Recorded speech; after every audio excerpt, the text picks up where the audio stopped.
Chapter 22-23. Wuxia abruptly took a step forward and grabbed her by the throat. His palm was so wide and big that it was almost perfect for him to choke her.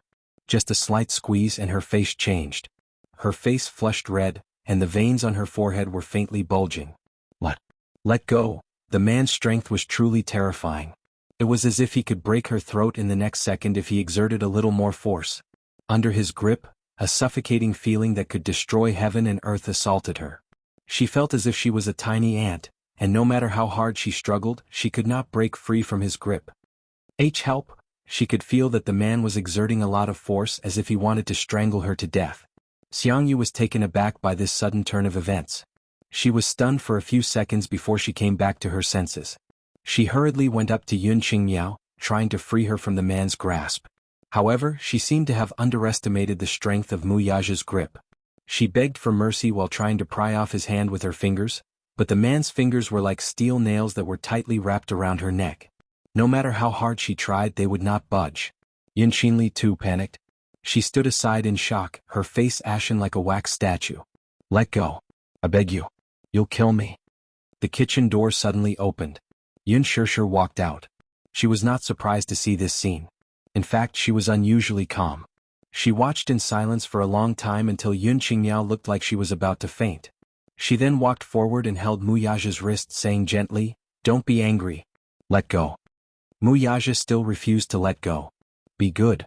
Yun Shishir tiptoed and gently pecked him on the cheek. Wuxia let go of his hand abruptly.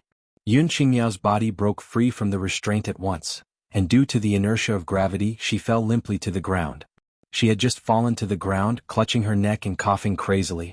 Her entire face was red all the way to her neck, and her eyes felt like they were about to pop out. Just as she was coughing non-stop, someone suddenly grabbed her neck again. She raised her head in a panic, only to meet Yun Shishir's cold eyes. Yun Shishir grabbed the woman's collar with one hand and lifted her up from the ground. She did not know where she got her strength from, but with one hand holding the woman, she used the other to give her a tight slap. Bang! A thunderous sound was heard. Yun Qingmiao was completely dumbfounded by the slap. Her eyes turned red and her lips trembled as she felt wronged. "I've always been very courteous to you. Because you're half my family, I've taken good care of you. But I seem to have overestimated myself? If you treat a dog well, the dog will wag its tail and beg for mercy. But what about you? You're worse than a dog." Xiangyu felt humiliated and called out in disappointment, "Shishir, how can you say that? What do you mean you're worse than a dog? Isn't that so?" Chapter 22-24. With that, Yun Shishir flung Yun Qingmiao away. Yun Qingmiao stumbled a few steps backward and bumped into Yun Qinli. Tears rolled down her cheeks. They thought that Yun Shishir was made of water and could be molded into any shape they wanted, but this was the first time they saw her angry. It was so scary. "Why aren't you getting lost?" Yun Shishir reminded her coldly. Yun Qingmiao's shoulders heaved a few times. In a fit of anger, she picked up her bag and ran out of the door. "Qingmiao!" Xiangyu chased after her and shouted. She exchanged glances with Yun Qinli before carefully sizing up Wuxia. Feeling awkward, she could not care less and chased after her with Yun Qinli. "Stop right there." Xiangyu stopped abruptly and turned around. Yun Shishir said expressionlessly, "I'm warning you, don't harass my family in the future, including Uncle Yeho. Also, keep your mouth shut when it comes to my matters. Otherwise, I won't be so nice." The house quieted down at once. Just as Yun Shishir turned around, the man grabbed her arm and pulled her into his embrace. "Little thing, why are you so fierce all of a sudden?" Wuxia was in a good mood as he ravaged her little face lovingly. When she flared up earlier, he unexpectedly found her adorable. It was rare to see her lose control like this. She was probably angry. Yun Shishir, as if coaxing a child, Wuxia gently stroked her hair and coaxed her. "Don't be angry anymore. Be good." Yun Shishir broke out in a cold sweat and pushed him away abruptly. "Hey, are you coaxing me like I'm a puppy?" Yu suddenly ran into the house and stood at the door. She asked suspiciously, "Mommy, what happened just now? I saw the old witch and two little witches leave in a huff." Suddenly thinking of something, Yu's face darkened. She asked suspiciously, "Did those three bad people bully Mommy?" Yun Shishir's lips twitched. Feeling that the father and son were spoiling her like a child, she pushed Wuxia toward the door. All right. The bad people have been chased away by Mommy. Be good and go have a snowball fight." "Mommy?" Yu suddenly looked at her father sympathetically and said kindly, "If you want to have a snowball fight, at least give Daddy a pair of gloves, right?" Yun Shirshi's face as she stuck out her tongue. Mommy's right hand. She ran to the cloakroom and took out a pair of gloves. She walked out and put them on for him as she urged, "All right, go now." Mommy's afraid of the cold, so I won't play with you. Daddy will play with you." With that, Yun Shirshir added, "We'll come back to make dumplings together later." Yu glanced at Yun Shirshir's nonchalant expression and felt reassured. She stuck her tongue out and said, "All right, Mommy will prepare the filling for the dumplings first. We'll make dumplings together later." With that, he held Muyaja's hand impatiently and ran out of the house. Yun Shirshir returned to the kitchen and put the clean dishes into the dishwasher. She took off her apron and walked to the balcony. Leaning against the window, she silently looked out at the courtyard. From her angle she could observe the battle. Chapter 22-25. In the courtyard, the four of them were divided into two teams. Yu and Muyaja were in one team, while Gong Jia and Xiao Yichen were in the other team. However, no matter how one looked at it, Xiao Yichen's team was more powerful. Gong Jia smiled sinisterly and shook Xiao Yichen's hand. Then the uncle and nephew looked at the other team and said ruthlessly, "You're finished. Be careful not to get destroyed by us." However, Yu refused to admit defeat and said, "Uncle, don't underestimate my and Daddy's fighting skills. Don't say ruthless words first. In the end you'll be defeated by Daddy and me." Yun Shirshir burst out laughing when she heard this. In a short while, Yu and Muyaja worked together to build a trench, and build a sturdy fortress with snow. It was undeniable that Yu had a talent for snowball fights. When he was building the fortress he even knew that snow alone was not sturdy enough. Hence he found some discarded bricks from somewhere and built a small fortress. Then he covered it with snow. Muyaja's eyes were wide open as he watched from the side. Yu said disdainfully, "Daddy, why are you standing there like a fool? Prepare the ammunition." Muyaja scoffed at his father's disdain. Then he squatted at the side and quietly prepared the ammunition. "Make the snowball bigger. Use your hands to squeeze it or it will fall apart." After Yu finished building the fortress he squatted on the ground and started to make the snowball. Then he started to talk about the battle strategy. "Later on I'll be in charge of defense and producing the ammunition. You'll be in charge of the attack." Muyaja nodded obediently like an obedient soldier. As for Yu, he had the aura of a commander who was in charge of a battle.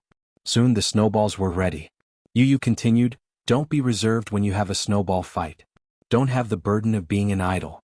Attack them crazily until they kneel and beg for mercy." Muyaja imagined Gong Jia kneeling in front of him and begging for mercy. Suddenly, a strange smile appeared on his face. "Okay, let's fight." Gong Jia hadn't finished building his fortress yet.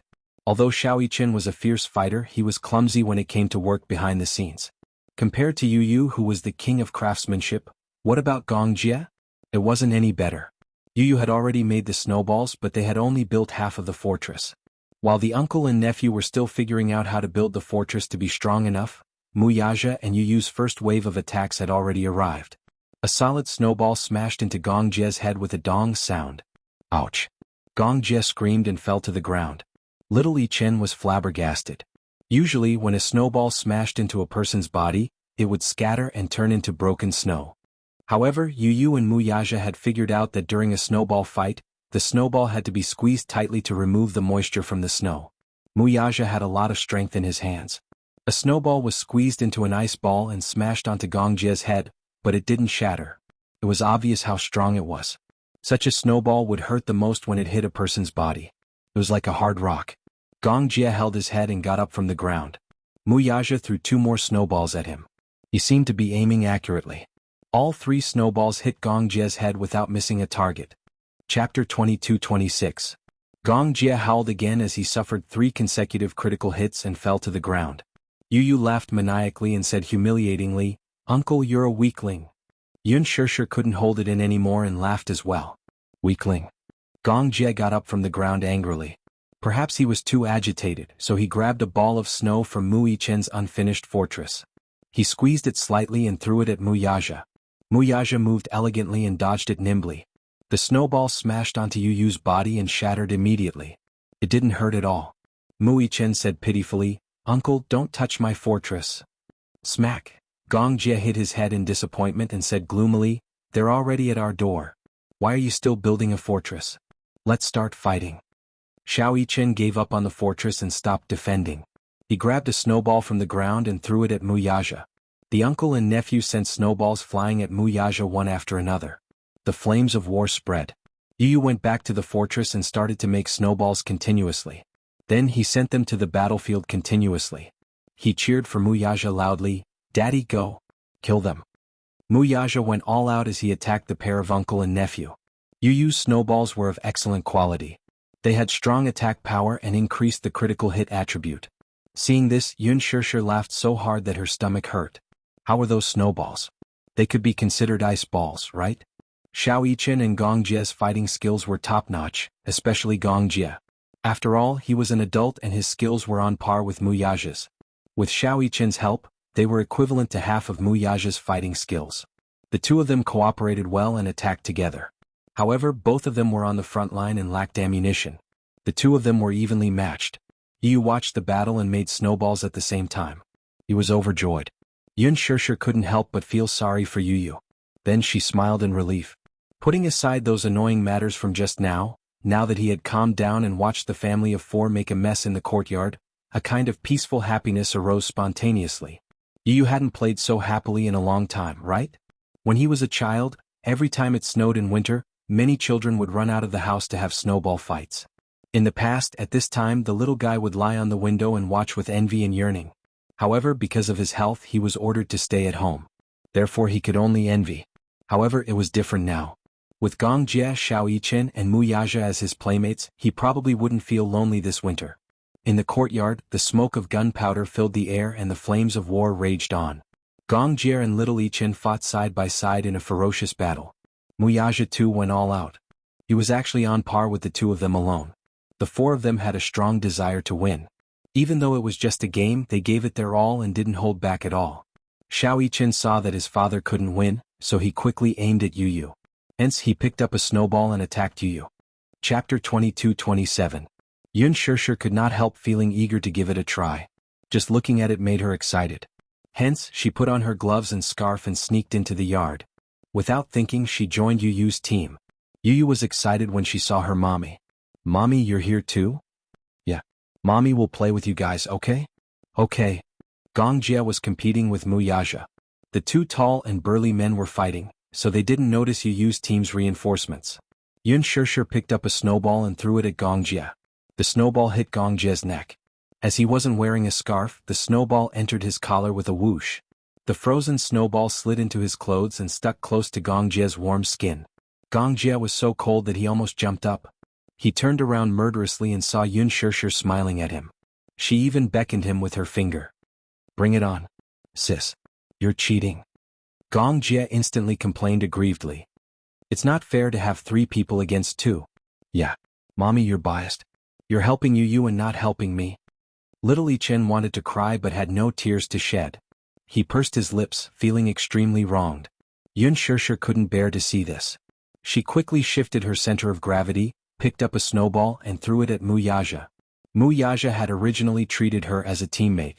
He didn't expect that his backyard would be on fire and he would be ambushed by his own family. However, he didn't show any mercy. He picked up a snowball and chased after her. Yu piled the snowballs together and joined the battle. However, because of Yun Shirshir's participation in the team, the balance was completely destroyed. In the end, there were no clear teams. In the courtyard, Yun Shirshir quickly switched sides and chased after Gong Jie with Yu. Gong Jie couldn't bear to hit her. Hence, he threw snowballs at Wuxia with all his might. Wuxia, on the other hand, chased after Little Yichen and threw snowballs at him. Xiao Yichen couldn't beat Wuxia, so he could only aim at Yu. The group of people chased each other and fought each other until they were all in a mess. Snowballs were flying around in the air. Amidst the falling snowflakes, the sound of laughter was reverberating. It was incomparably joyful. "Uncle, don't run. Mommy, catch up. Wah. It's so cold. The snowballs are in my clothes." As Xiao Yichen ran, he suddenly tripped over the snowballs that Yu had piled up. He fell face first onto the ground. Yu, who was chasing after Xiao Yichen, couldn't stop in time. She tripped over Yichen, who was lying on the ground, and fell onto Xiao Yichen like a human pyramid. Xiao Yichen instantly felt a weight on his body. He sank deeper into the thick snow. Yun Shirshir laughed out loud when she saw this. Just as she laughed, Gong Jie threw a snowball at her. It flew directly into her wide-open mouth. Yun Shirshir ate a mouthful of snow. Muyaja was furious when he saw this. How dare you bully my wife? He squatted down and quickly picked up 4 snowballs. Then he threw them at Gongjie's face. Gongjie couldn't dodge in time. He was hit squarely and fell to the ground. Yun Shirshir saw a good opportunity. She picked up a snowball and threw it at Gongjie, who was lying on the ground. Wah. Stop hitting me. Gongjie begged for mercy. Chapter 22-28. However, how could Yun Shirshir let him off the hook? She picked up a snowball and threw it at him. Even Muyaja couldn't stand it anymore. A snowball flew toward her. This time, it was Yun Shirshir's turn to be on fire. She glared at Muyaja angrily. Then the couple started fighting. Muyaja couldn't bear to be ruthless to her. He didn't dare to retaliate and ran away from her attacks. Xiao Yichen clapped and cheered when he saw that someone had finally stepped forward to teach his arrogant daddy a lesson. Gongjie quickly got up from the ground and joined forces with Xiao Yichen. They picked up a snowball and chased after Muyaja while throwing it at him. The pitiful Muyaja was attacked by the 3 of them at the same time. Yu got up and looked at the scene. He shook his head and sighed. His heart ached as he said, "Daddy is so pitiful." As soon as he finished speaking, he picked up a snowball and joined Yun Shirshir in attacking Muyaja. This time Muyaja's backyard was on fire. He was chased by the 4 of them. In the end, Muyaja didn't even have time to make a snowball.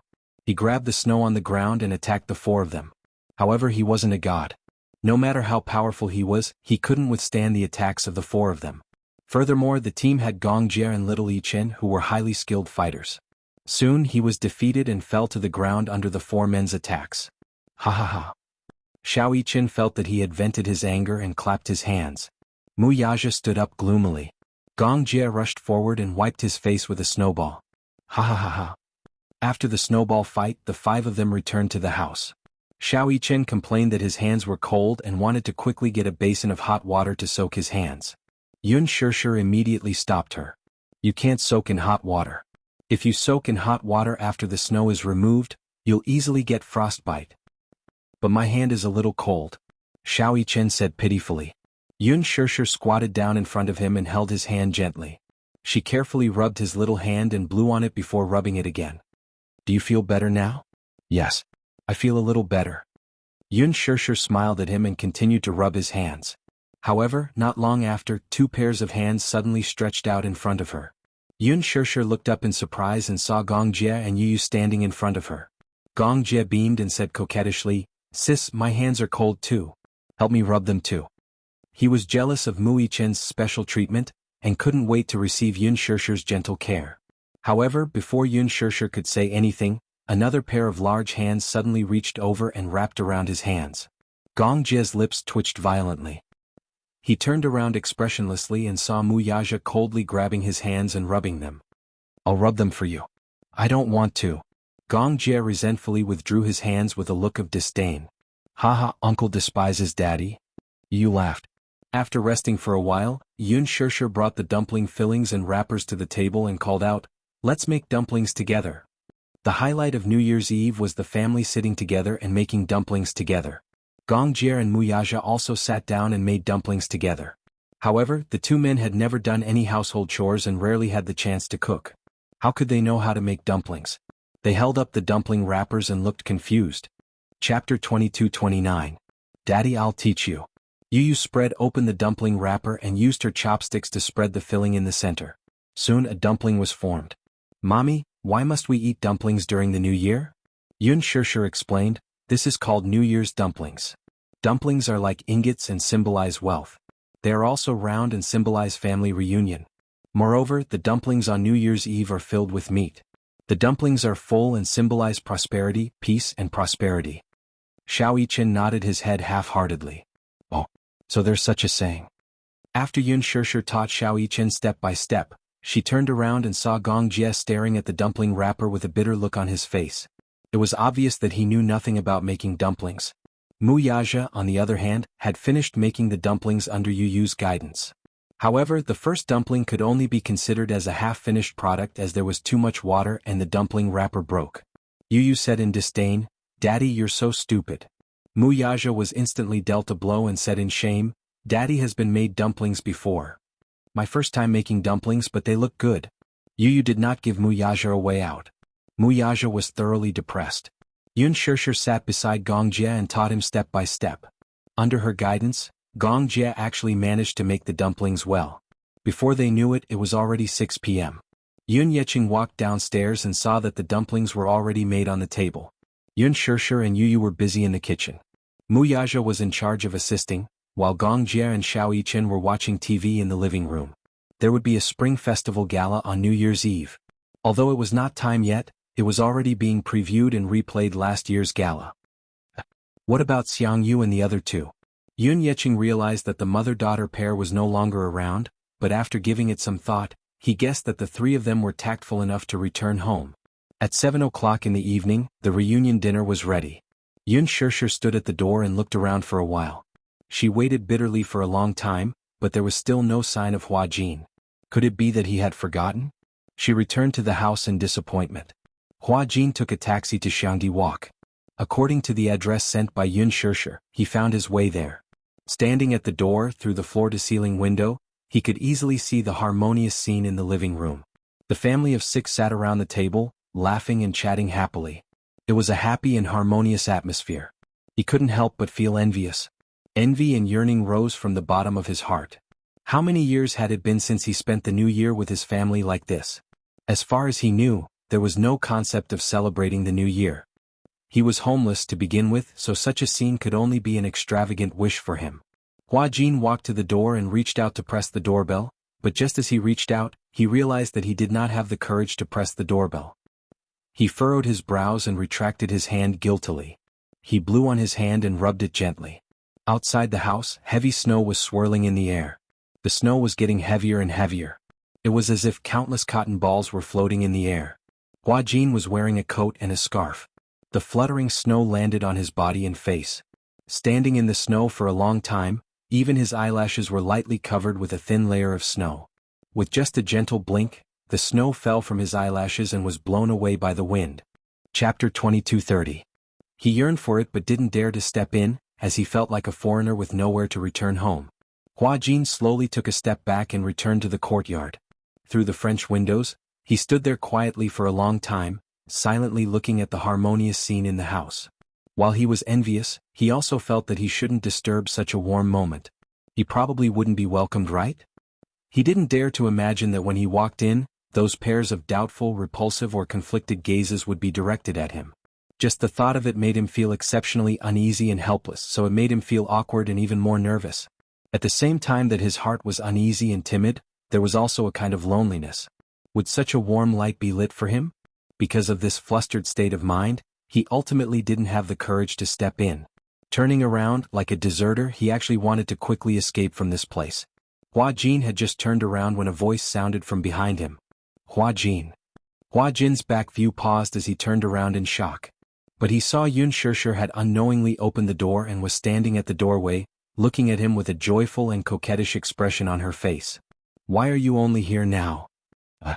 Hua Jin looked at her helplessly, not knowing what to say. He had actually arrived earlier, but with an inexplicable uneasy feeling, he paced back and forth outside the door for a long time, ultimately unable to muster up the courage to step in. Yun Shishir walked towards him and pulled his hand reproachfully.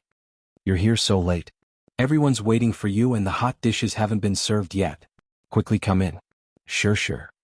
Before Hua Jin could express his opinion, Yun Shishir had already held his hand and walked into the house. Wait a minute. Hua Jin stood still with some apprehension, seeming to be a little uneasy. Yun Shishir turned around in astonishment, only to see his desolate expression which made one's heart ache as he stammered, Everyone. Will everyone welcome me? Yun Shishir was stabbed by his disappointed expression, and her heart ached. However, Hua Jin smiled awkwardly and said quietly, I'm afraid. I'll disturb you, Shishir. How about, what are you talking about? Yun Shishir tenderly held his hand and smiled charmingly. Everyone is waiting for you. That one sentence touched his heart all of a sudden. Hua Jin's eyes widened in surprise as he looked at her in disbelief. Really? Yes. Yun Shishir continued, You're the only one left. After the New Year's Eve dinner, let's go to the riverside to set off fireworks. We've already made an appointment. You can't break it. Hua Jin's heart skipped a beat, and a warm current flowed into his heart without any warning. Yun Shirshir didn't care about his concerns and led him into the house. Hua Jin didn't struggle or avoid her and allowed her to lead him into the living room. The heater was turned on in the spacious living room. When he was surrounded by the warm lights, his mind suddenly turned white. Looking at the people sitting around the table, he suddenly didn't know how to react. Sorry to keep everyone waiting. Let me introduce you. This is my friend Hua Jin. Xiao Yichen was the first to stand up when he saw him. Oh, Mommy said that a friend would be coming over tonight.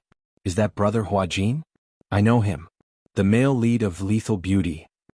Chapter 2231. Yun Shirshir had already told them beforehand that she would be having New Year's Eve dinner with an important friend tonight. Naturally, Muyaja recognized him. His lips curled into a smile to express his friendliness. Gong Jie did not say anything, but there was no repulsion on his face. Instead, he consciously emptied the seat beside him. Xiao Yichen, on the other hand, stood up, carried a stool and placed it beside Gong Jie. He greeted, "Brother Hua Jin, have a seat. I'll get you a bowl and chopsticks."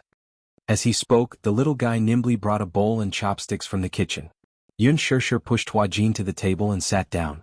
Yun Yecheng sized him up, then smiled and said cheerfully, "Shirshir, is this your friend who's acting with you?" "Yes. Dad, he used to be in the same production team as me and took good care of me. He's considered my senior." Yun Yecheng immediately said, "Aya, this young man is so handsome. He's prettier than the girls. Hello, thank you for taking care of our Shirshir." After a few words of greeting, the atmosphere became harmonious. Hua Jin's blank mind was injected with a trace of vitality, and the uneasiness quickly dissipated. He greeted them one by one. His mouth was sweet and he coaxed Yun Yecheng happily. Yun Shirshir also sat down. As she picked up food for him, she rebuked, "I wanted you to come earlier so that we could make dumplings together." Hua Jin smiled and was about to explain.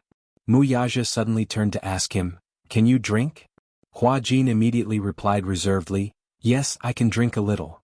Muyaja immediately poured him a glass of dry red wine. Yun Shirshir's eyes widened as she watched. She did not know whether to laugh or cry. "Hey, are you trying to get him drunk?" "He won't get drunk with this little bit of wine, right?" Muyaja said confidently. He said that he would drink a little, which means that he still has some strength left. Besides, it's not that easy to get drunk with red wine. Hua Jin added, "Shirshir, I can hold my liquor. Don't worry." Yun Shirshir was relieved. Gong Jie suddenly complained, "Sister, why don't you care about me? Will brother-in-law make me drunk?" Yun Shirshir glanced at the white wine glass in Gong Jie's hand. She chuckled and asked, "Aren't you good at drinking?"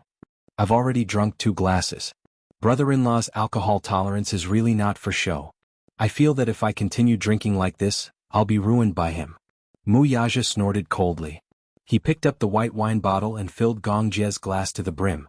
"Gong Jie," Muyaja said gently, "brother-in-law, we're not going home until we're drunk tonight."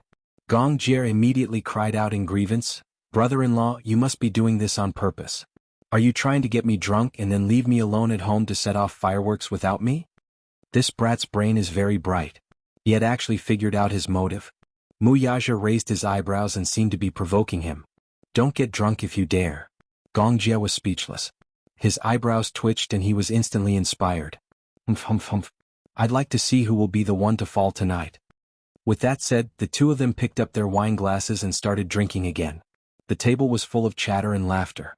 Hua Jin stared at this scene in a daze, and a warm smile involuntarily appeared on his lips. In his memory, his thoughts seemed to have been spent in his father's drunkenness and violence. Every New Year, every family was happy and harmonious. Chapter 2232.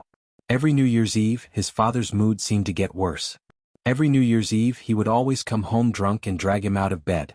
Then, whether it was with a belt or a hanger, he would be beaten black and blue. B*****. B****. Your mother is a B**** and so is your son. Your mother harmed me and now you're doing the same to me, aren't you? Are you feeling smug seeing me like this?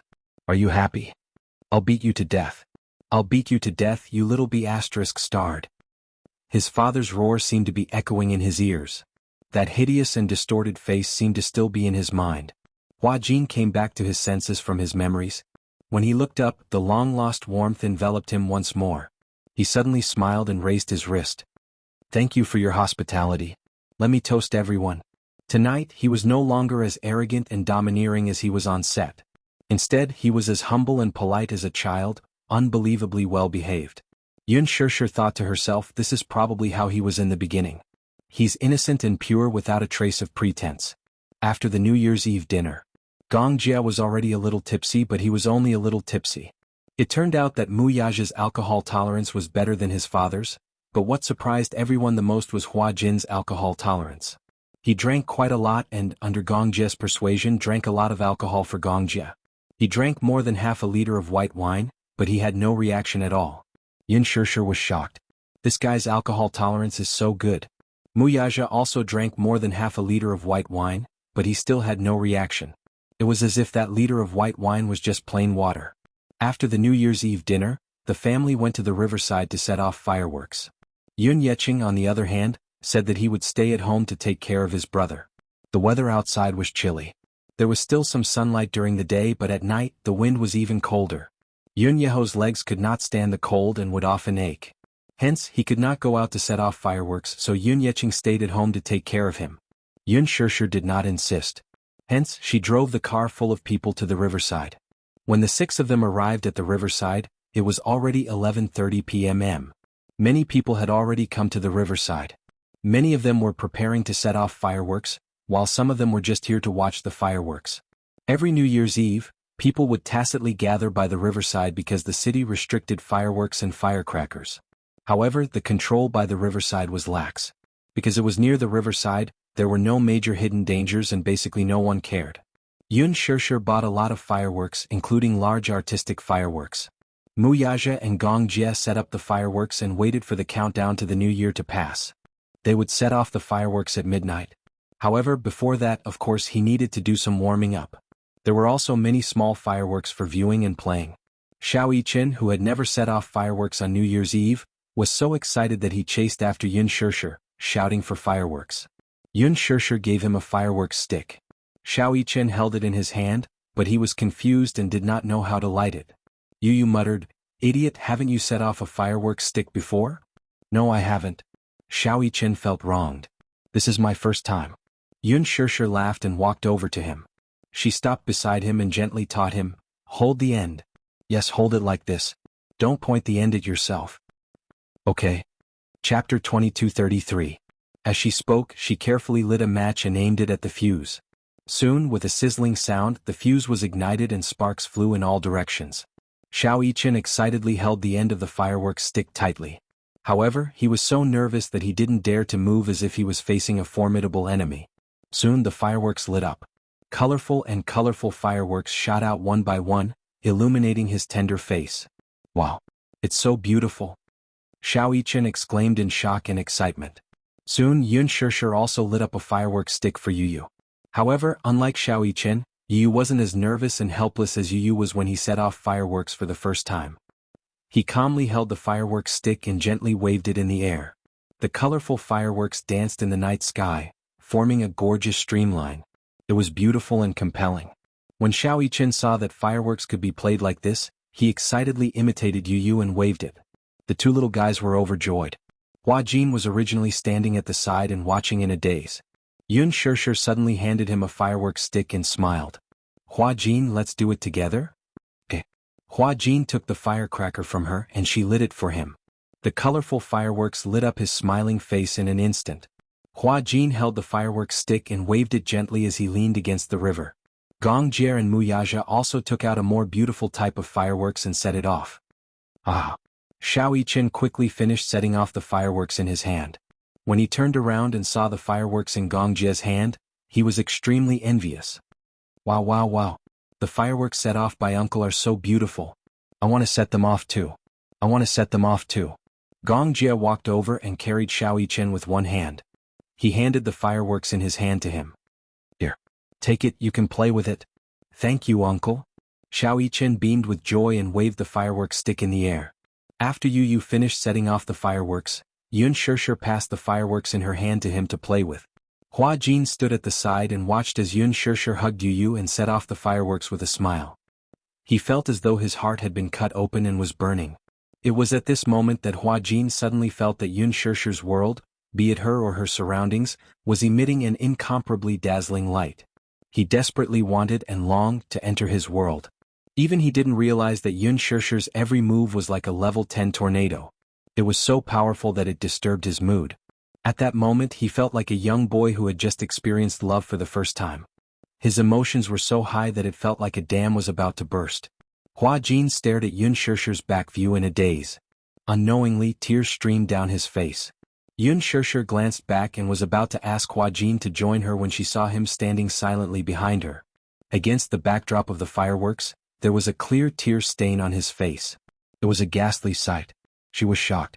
She put Yu down and walked up to him. However, she saw Hua Jin staring at her in a daze.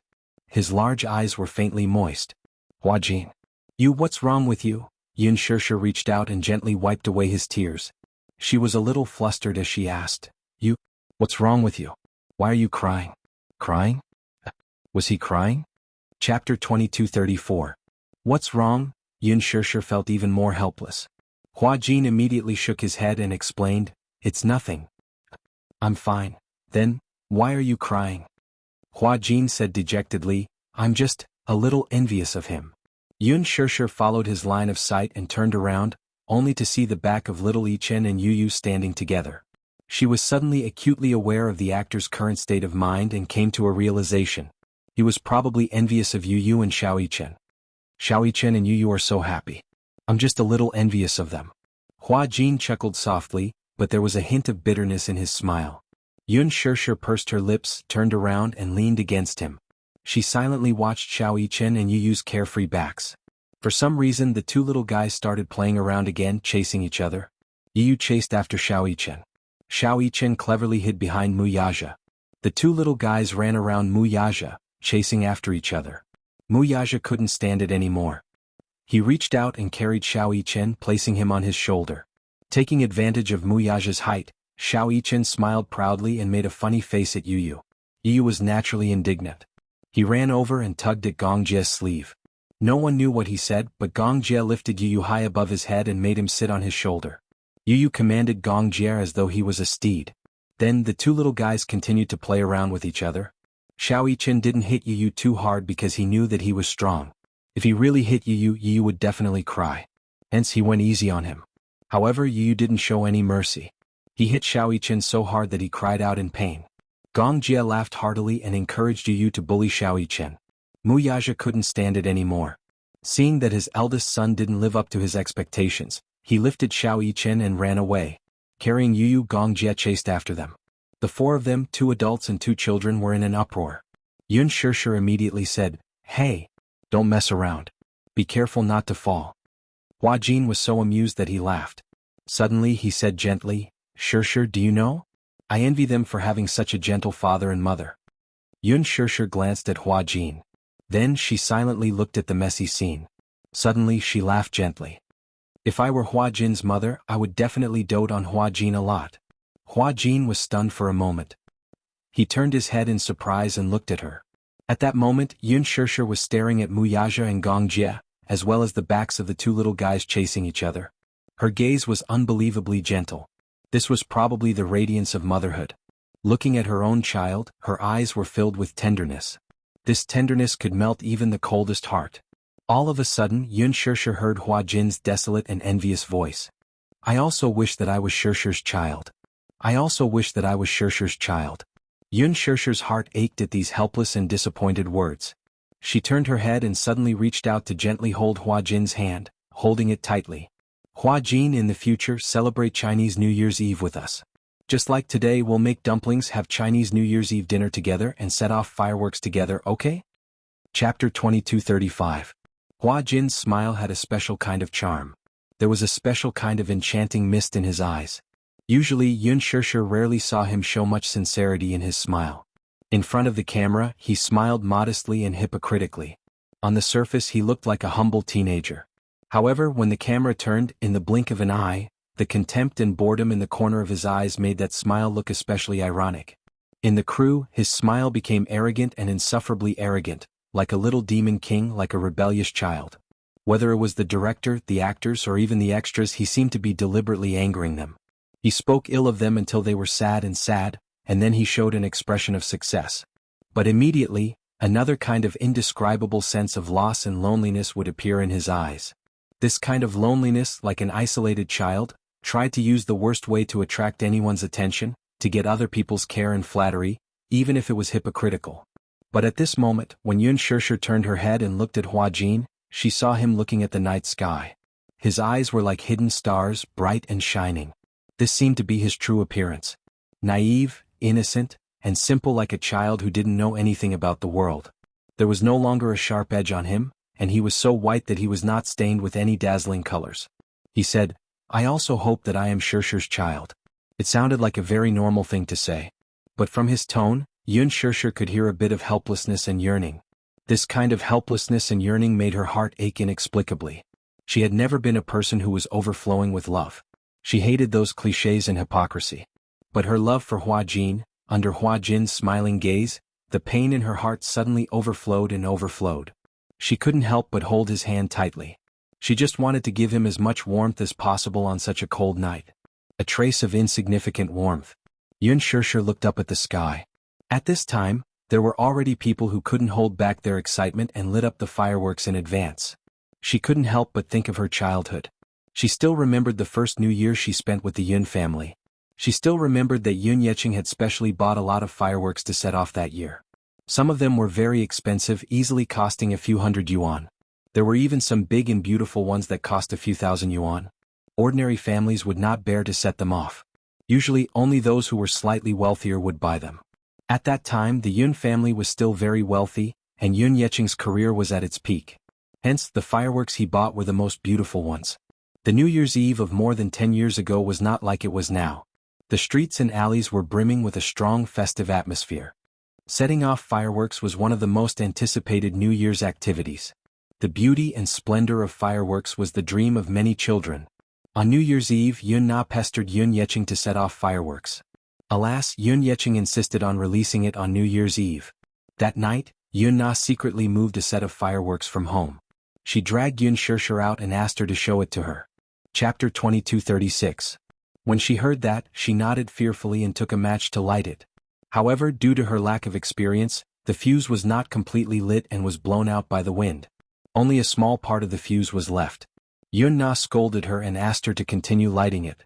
Yun Shirshir braced herself and went forward to take a look. Then she tried to light it with a lighter in fear. However, the fireworks that suddenly shot up into the sky almost blew up her eyes. Because of this, it left a huge shadow in her heart. Since then she only dared to set off simple fireworks such as firework sticks and sparks. Thinking of this, Yun Shirshir could not help but laugh. She suddenly asked, "Hua Jin, did you set off fireworks when you were young?" "Yeah, I did." Hua Jin nodded and then said, "However, I rarely had the chance to go out to play during the New Year. Most of the time, I could only lie on the balcony and watch other people set off fireworks. I'm still a little traumatized by fireworks." "What's wrong?" "Because when I set off fireworks when I was young, it almost blew up my eyes." Yun Shirshir paused and suddenly said half-jokingly, "So, from then on, I didn't dare to set off large fireworks because I was afraid that it would blow up my eyes." Hua Jin suddenly turned his head and looked at her. He blinked and said, "Actually, setting off fireworks is not scary. Just be careful and it'll be fine." Yun Shirshir did not know whether to laugh or cry. She said, "Even though that's what I think, I'm still scared." Hua Jin suddenly held her hand. "Don't be scared. If you accidentally get blown up, you still have me." "You?" Yun Shirshir did not understand the meaning behind his words. Hua Jin suddenly said seriously, "Yeah. If you can't see, I'll be your eyes." If she could not see, he would be her eyes. Yun Shirshir was stunned for a moment. She widened her eyes slightly and then smiled gently. "Okay, but there won't be such a day." At that time, Yun Shirshir only took his words as a joke. However, after a long time, when she suddenly recalled that year's New Year's Eve and Hua Jin's serious promise, she couldn't help but sigh. It turned out that every word he said to her was sincere from the bottom of his heart. However, this was all in the future. 11:55 p.m. At this moment, countless citizens had gathered by the river. Many people gathered here to welcome the New Year's bell. Some brought the elderly and children with them in high spirits. Some brought young and loving couples. Their only purpose was to welcome the gorgeous fireworks at the moment the New Year's bell rang. Gong Jie raised his wrist and looked at his watch. As the countdown approached, his handsome face showed a bit of excitement and expectation. It's almost 12. When Xiao Yichen and Yu Yu heard this, they looked at each other and smiled. Both of them were jumping up and down excitedly. Yun Shishir smiled and said, "Who's going to be in charge of lighting the fireworks later? I rarely light fireworks, so I don't know much about it." Just as Gong Jie finished speaking, Xiao Yichen raised his hand enthusiastically. "I'll do it. I'll light it." However, Yu Yu said softly, "Hey, it's too dangerous. You're so clumsy. Be careful not to get hurt by the explosion." This reminder was a form of concern in disguise. Chapter 2237. It was just fireworks. He was not afraid of that. In fact, he was looking forward to lighting the fireworks himself. That was because lighting the fireworks himself and sending them into the night sky would give him a great sense of accomplishment. Moreover, it was just fireworks. He had even played with rocket launchers before, so to him, fireworks were nothing more than an interesting toy. It was not a problem at all. Yu Yu raised his eyebrows and suddenly realized that Mu Yichen was not comparable to those ordinary kids. He had seen his abilities and knew that he was crazy. Lighting fireworks was nothing to him. "All right, you're in charge of lighting the fireworks. We'll be in charge of watching." Yu Yu was relieved, but he still reminded him cautiously, "However, you still have to be careful. The power of the fireworks is not to be underestimated, okay?"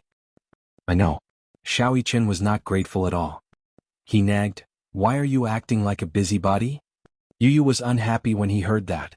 He said coldly, "Humph. You don't know how to appreciate my kindness. If you hurt yourself later, don't cry for your parents. I won't feel bad for you." Then Yu Yu ran proudly to Yun Shishir's side. He hugged Yun Shishir's arm and waited for the countdown to start. 11:59 p.m. The last minute. Suddenly, the townsfolk gathered by the riverside and started counting down in unison. 10, 9, 8, 7, Xiao Yichen shouted excitedly, "Daddy, it's time to light the fireworks." Mu Yaja leaned against the railing by the riverside. When he heard the commotion, his lips curled into a smile. He casually picked up a cigarette from his lips and walked over.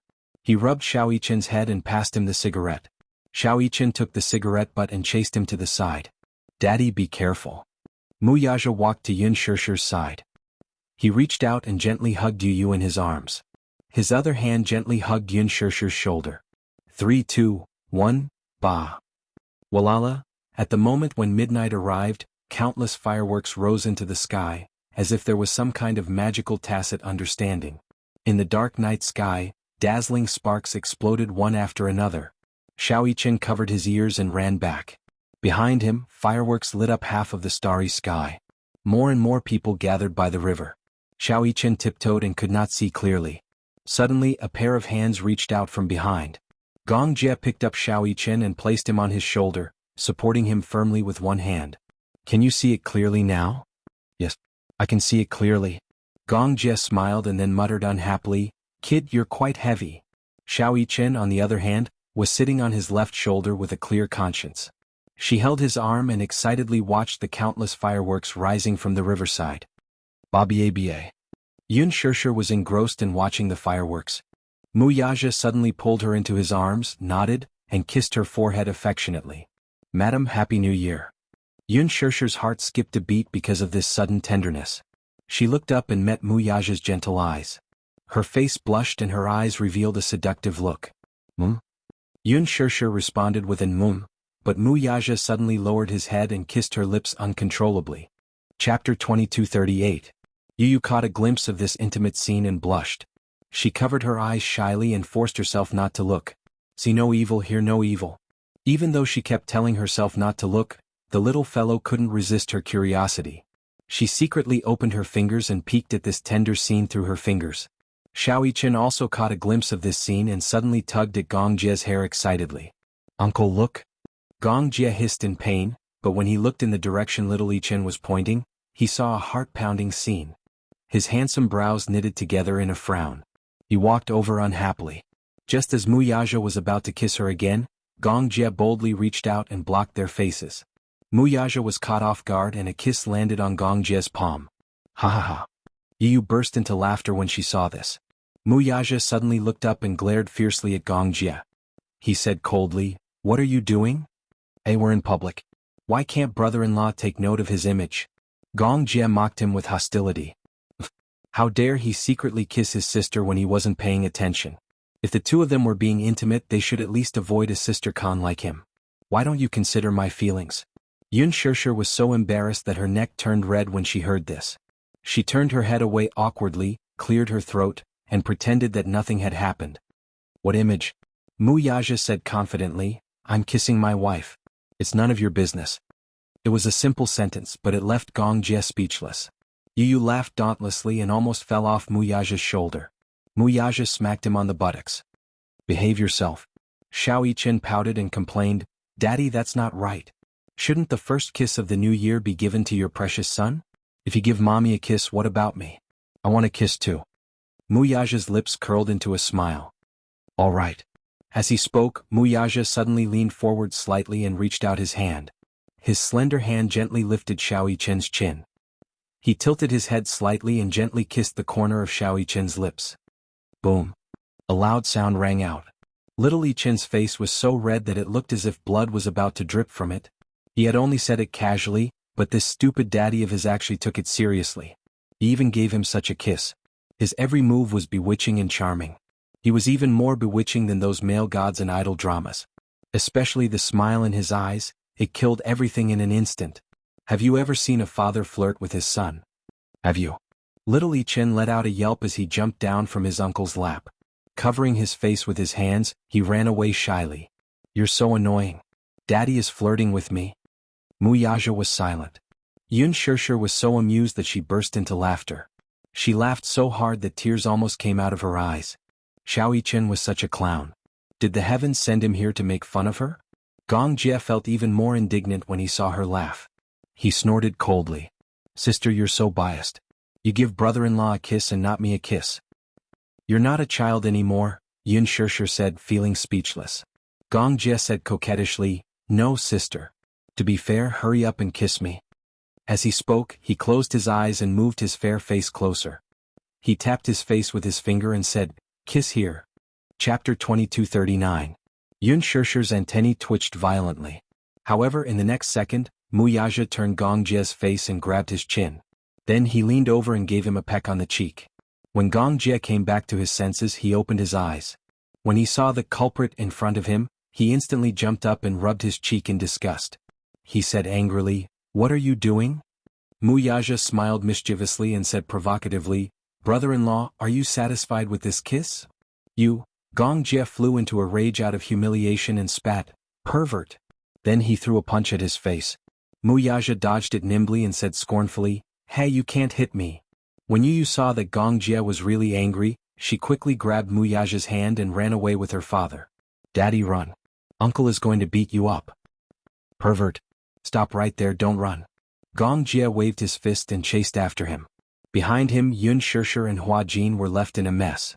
They stood there dumbfounded and only reacted after a while. They held their stomachs and laughed loudly. Ah! By the river, the fireworks set off the night scene, which was mesmerizing and beautiful. When they returned home after setting off the fireworks, it was already past 2 o'clock in the morning. Hua Jin originally wanted to go home early, but Yun Shirshir said that they wanted to stay up for the new year tonight, so they could stay up together. After returning home, the two little fellows were naturally exhausted after such a commotion. However, Gong Jie and Mu Yaja were still energetic. Even after messing around for a while, they still looked energetic. Thus, Yun Shirshir was dragged by the two men to play cards. Hua Jin naturally joined them. After a few rounds of warm-ups, they had a good grasp of each other's abilities. Of course, some of them still held back. Xiao Yichen was already asleep, but when Yu lay on the bed, she was wide awake and couldn't sleep. She heard the noise in the living room and walked out curiously. When she saw that they were playing Fight the Landlord, she wanted to join them. However, how could 5 people play Fight the Landlord? Hua Jin suddenly said, Fight the landlord with 5 people. Fight the landlord. The rules were that after the cards were dealt, the landlord who had a card would play a card suit and draw a card. There were 2 decks of cards of each suit. On the other hand, the dark landlord, who had another suit, remained calm and collected. After confirming the identities of his teammates, he hid himself as a farmer and played the game silently, secretly helping the landlord's side to win. After sizing up everyone, the other 4 expressed that they did not have any objections. And, the loser. If there's no punishment, it's a little boring. This time, it was Yun Shirshir's turn to frown. How about we don't have to pay? It's the new year and I'm broke. I can't afford to lose. The 4 of them looked at her with disdain. Yu was speechless. Mommy, why do you sound like you're sure that you'll lose? Because I feel like we're not evenly matched. No matter how I look at it, the four of you look like seasoned casinos. I'm a newbie. If we really have to pay, I'll go bankrupt. Hua Jin, Muyaja, Gongjie, and Yu were confused. Seasoned casinos? Yu comforted her. It's okay. I'm worse. I'll be your scapegoat. Chapter 2240. Gongjie suddenly said evilly, the loser will have to carry Yu once. Yu was unjustly implicated. He was unhappy and threw his cards. Hey, uncle, are you punishing the loser or me? Understood smiley face angle. Understood Gongjie whistled. Then the loser will have to take off his clothes. Muyaja looked at him coldly. Okay. What was there to be embarrassed about? Anyway, the heater was on in the living room. Yu was speechless. Anyway, other than mommy, everyone here is a man. Daddy is not embarrassed. Gongjie smiled sinisterly. It's not that simple. After taking off your clothes, you have to run naked outside the door. Everyone was silent. How much hatred. That was too cruel. Outside the window it started to snow again. It was extremely cold. Muyaja threw his cards directly at his face. Since you like to run naked so much, do it yourself. Gongjie was speechless. Hua Jin burst out laughing. Gongjie suddenly looked over with a cold gaze. Everyone suddenly felt a gust of icy wind from Siberia. It was bone-chilling. Gongjie suddenly said, how about this? Whoever loses will jump down from the second floor of the villa. Yun Shirshir flicked his forehead. It's just a game of cards. Do you want to risk your life? Hua Jin suddenly felt that this man was very scary. Gongjie was hit by Yun Shirshir and said sadly, this is how we play cards. Yun Shirshir said, you're not human. We don't want to compete with you. Gongjie said, sister, we came from the same womb. I'm not human. Are you a genetic mutant? Yu laughed loudly. That's right, mommy. At least I came from your womb. If you're a genetic mutant, then what am I? Yun Shirshir complained, both of you are not human. Yu was speechless. Gongjie said, personal attacks are prohibited. Hua Jin suddenly suggested, how about a dare? When the four of them heard this, they had no objections. The first round began. Gongjie shuffled the cards smoothly and skillfully. It was obvious that he had been in the casino before. Yun Shirshir was surprised to find that her younger brother, who couldn't even play cards properly when he was young, had learned to play cards very well after traveling abroad for more than 10 years. His action of cutting the cards was clean and neat. It seemed that he had practiced it before. There was a landlord in the light and a landlord in the dark. The open landlord who got the landlord card chose a pair of the same suit and called the dark landlord. The dark landlord hid among the other four people and secretly cooperated, which was the so-called traitor, and cooperated with the open landlord to achieve the final victory. In the first round, the landlord fell to Gongjie. Gongjie proudly called out, hidden landlord. Out of the corner of his eye, he sized up the other four people's expressions. All of them were veteran actors and their expressions did not change at all. Gongjie's cards were very good. Soon there was only a single card left. The other four people were eyeing him covetously. As the next player, Yun Shirshir sealed her cards tightly. However, the most interesting thing about the open landlord card and the dark landlord card was that other than the open landlord card, the other four people did not know who the open landlord card was. Yun Shirshir was about to win, but Hua Jin, this pig of a teammate, made her stay at home. Seeing that there were no more cards left, the open landlord card appeared. The open landlord card quickly appeared. Yu, who was at the top of the Gongjie card, played a trump card and secretly played Gongjie's card. The open landlord card won the game. Yun Shirshir was speechless. She looked at Yu and said gloomily, no way? All four trump cards are in your hands? Xiao Jie, you didn't cheat when you dealt the cards, did you? Chapter 2241. Hence, Yun Shirshir was very suspicious. Gongjie looked very hurt. Sister, you have to accept your loss. Don't go back on your word after losing. Whoever cheats will have their hands chopped off. Hua Jin said, it's so bloody. It's just a game of cards. How scary. You have to accept your loss. Muyaja threw the cards and glanced at Gongjie. Whoever wins gets to make a request. Hua Jin and Yun Shirshir looked at Gongjie and Yu's sinister faces and wished they could hug each other and chant the great compassion mantra. Gongjie, on the other hand, flashed a dazzling smile as he pointed at Hua Jin and Muyaja flirtatiously. Both of you go and do 10 push-ups. Yun Shirshir pointed at herself curiously. What about me? Gongjie said gently, sister, how can I bear to punish you? You can sit on brother-in-law's back. Yun Shirshir was speechless. Muyaja had to complete 10 push-ups and Gong Jia wanted her to sit on Muyaja's back. Wouldn't that kill her?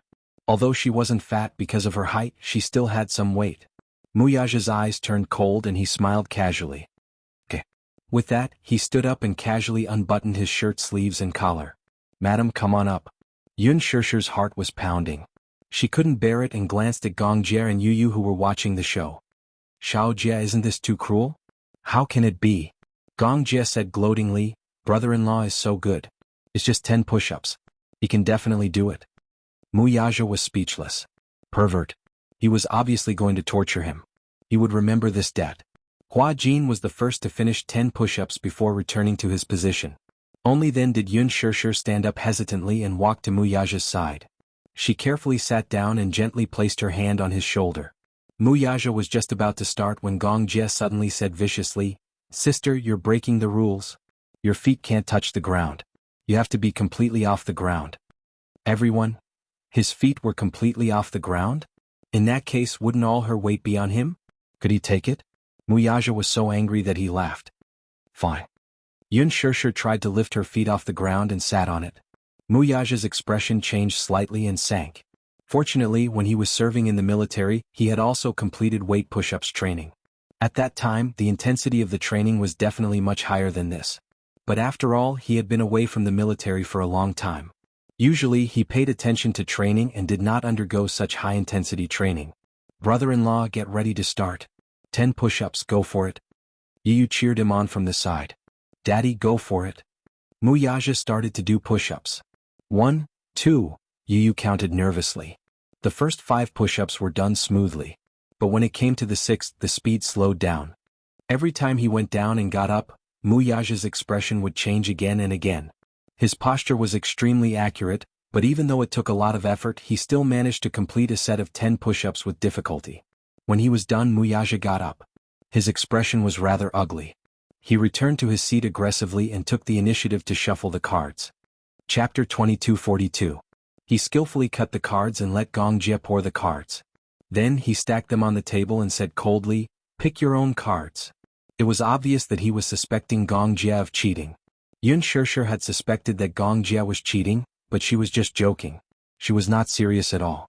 Muyaja clearly felt that the cards were not as simple as just luck. He must have cheated.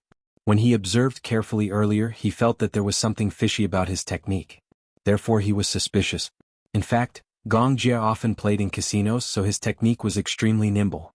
His skill was second to none. He could not be any better at poker. Gong Jia's dynamic vision was extremely good. It could be said that he was on par with Xiao Yichen. The moment he shuffled the cards, he remembered the suit and the order of the cards in the blink of an eye. Then he shuffled the cards and rearranged the suits. Then he naturally distributed the good cards to his teammates. It seemed like a coincidence that Gong Jia secretly remembered all the suits in Yu's pile of cards. Then he deliberately called out to him. Yu obviously saw it too, but he tacitly pretended not to know. However, Muyaja was also an experienced player. At first, when Gong Jia dealt the cards, he did not pay much attention. If he had been more alert and vigilant from the start, Gong Jia would not have had the chance to cheat. Gong Jia did not feel guilty. So what if he found out that he was cheating? If he did not catch him red-handed, it did not count. However, since he had been more vigilant, he could not cheat anymore. However, with his ability, it was not difficult for him to not cheat. He could not lose. Who knew what Muyaja would do to him if he lost? Earlier, he had only asked Muyaja to do a set of weighted push-ups to satisfy his appetite. Yet he was already so serious. If he lost, he didn't know what kind of torture this old fox would come up with. Thus, when the second round began, everyone began to prepare. This was especially true for Hua Jin. He was only here for the fun of it. He didn't want to be dragged into this storm of war between brother-in-law and be reduced to cannon fodder. Yun Shirshir was even more frightened. Her mind was filled with the scene of Muyaja carrying her on his back and doing push-ups. If she lost, she wouldn't even be able to get up, let alone a set. She could only think that no matter who she teamed up with, she could not become a burden. As soon as the match started, Gong Jia and Muyaja's aura changed completely. They were full of vigor, as if they were ready to kill Buddha. However, Yi was not nervous. After all, he was neutral. He did not want to offend either side. Thus, no matter who won, he was not worried at all about being the target of revenge. In the second round, the open landlord was Hua Jin. Hua Jin had been picking and choosing. He had two big and small trump cards. He thought that since he was playing the landlord, he had to find a strong teammate. Thus, when he played a big trump card, the other person with a big trump card became the hidden landlord. He thought that if his teammate also had a trump card, the situation would be much better. His cards were not very smooth. Thus, in this round he was on tenterhooks from the start. He could only hope that his teammate who was hiding in the dark would do a better job. Chapter 2243. However, the other drawback was that everyone knew that Hua Jin had a trump card. They would take this opportunity to raise their guard and not play a single card, which would put them at risk. Hua Jin glanced at the people in the room and saw that the other four people had different expressions.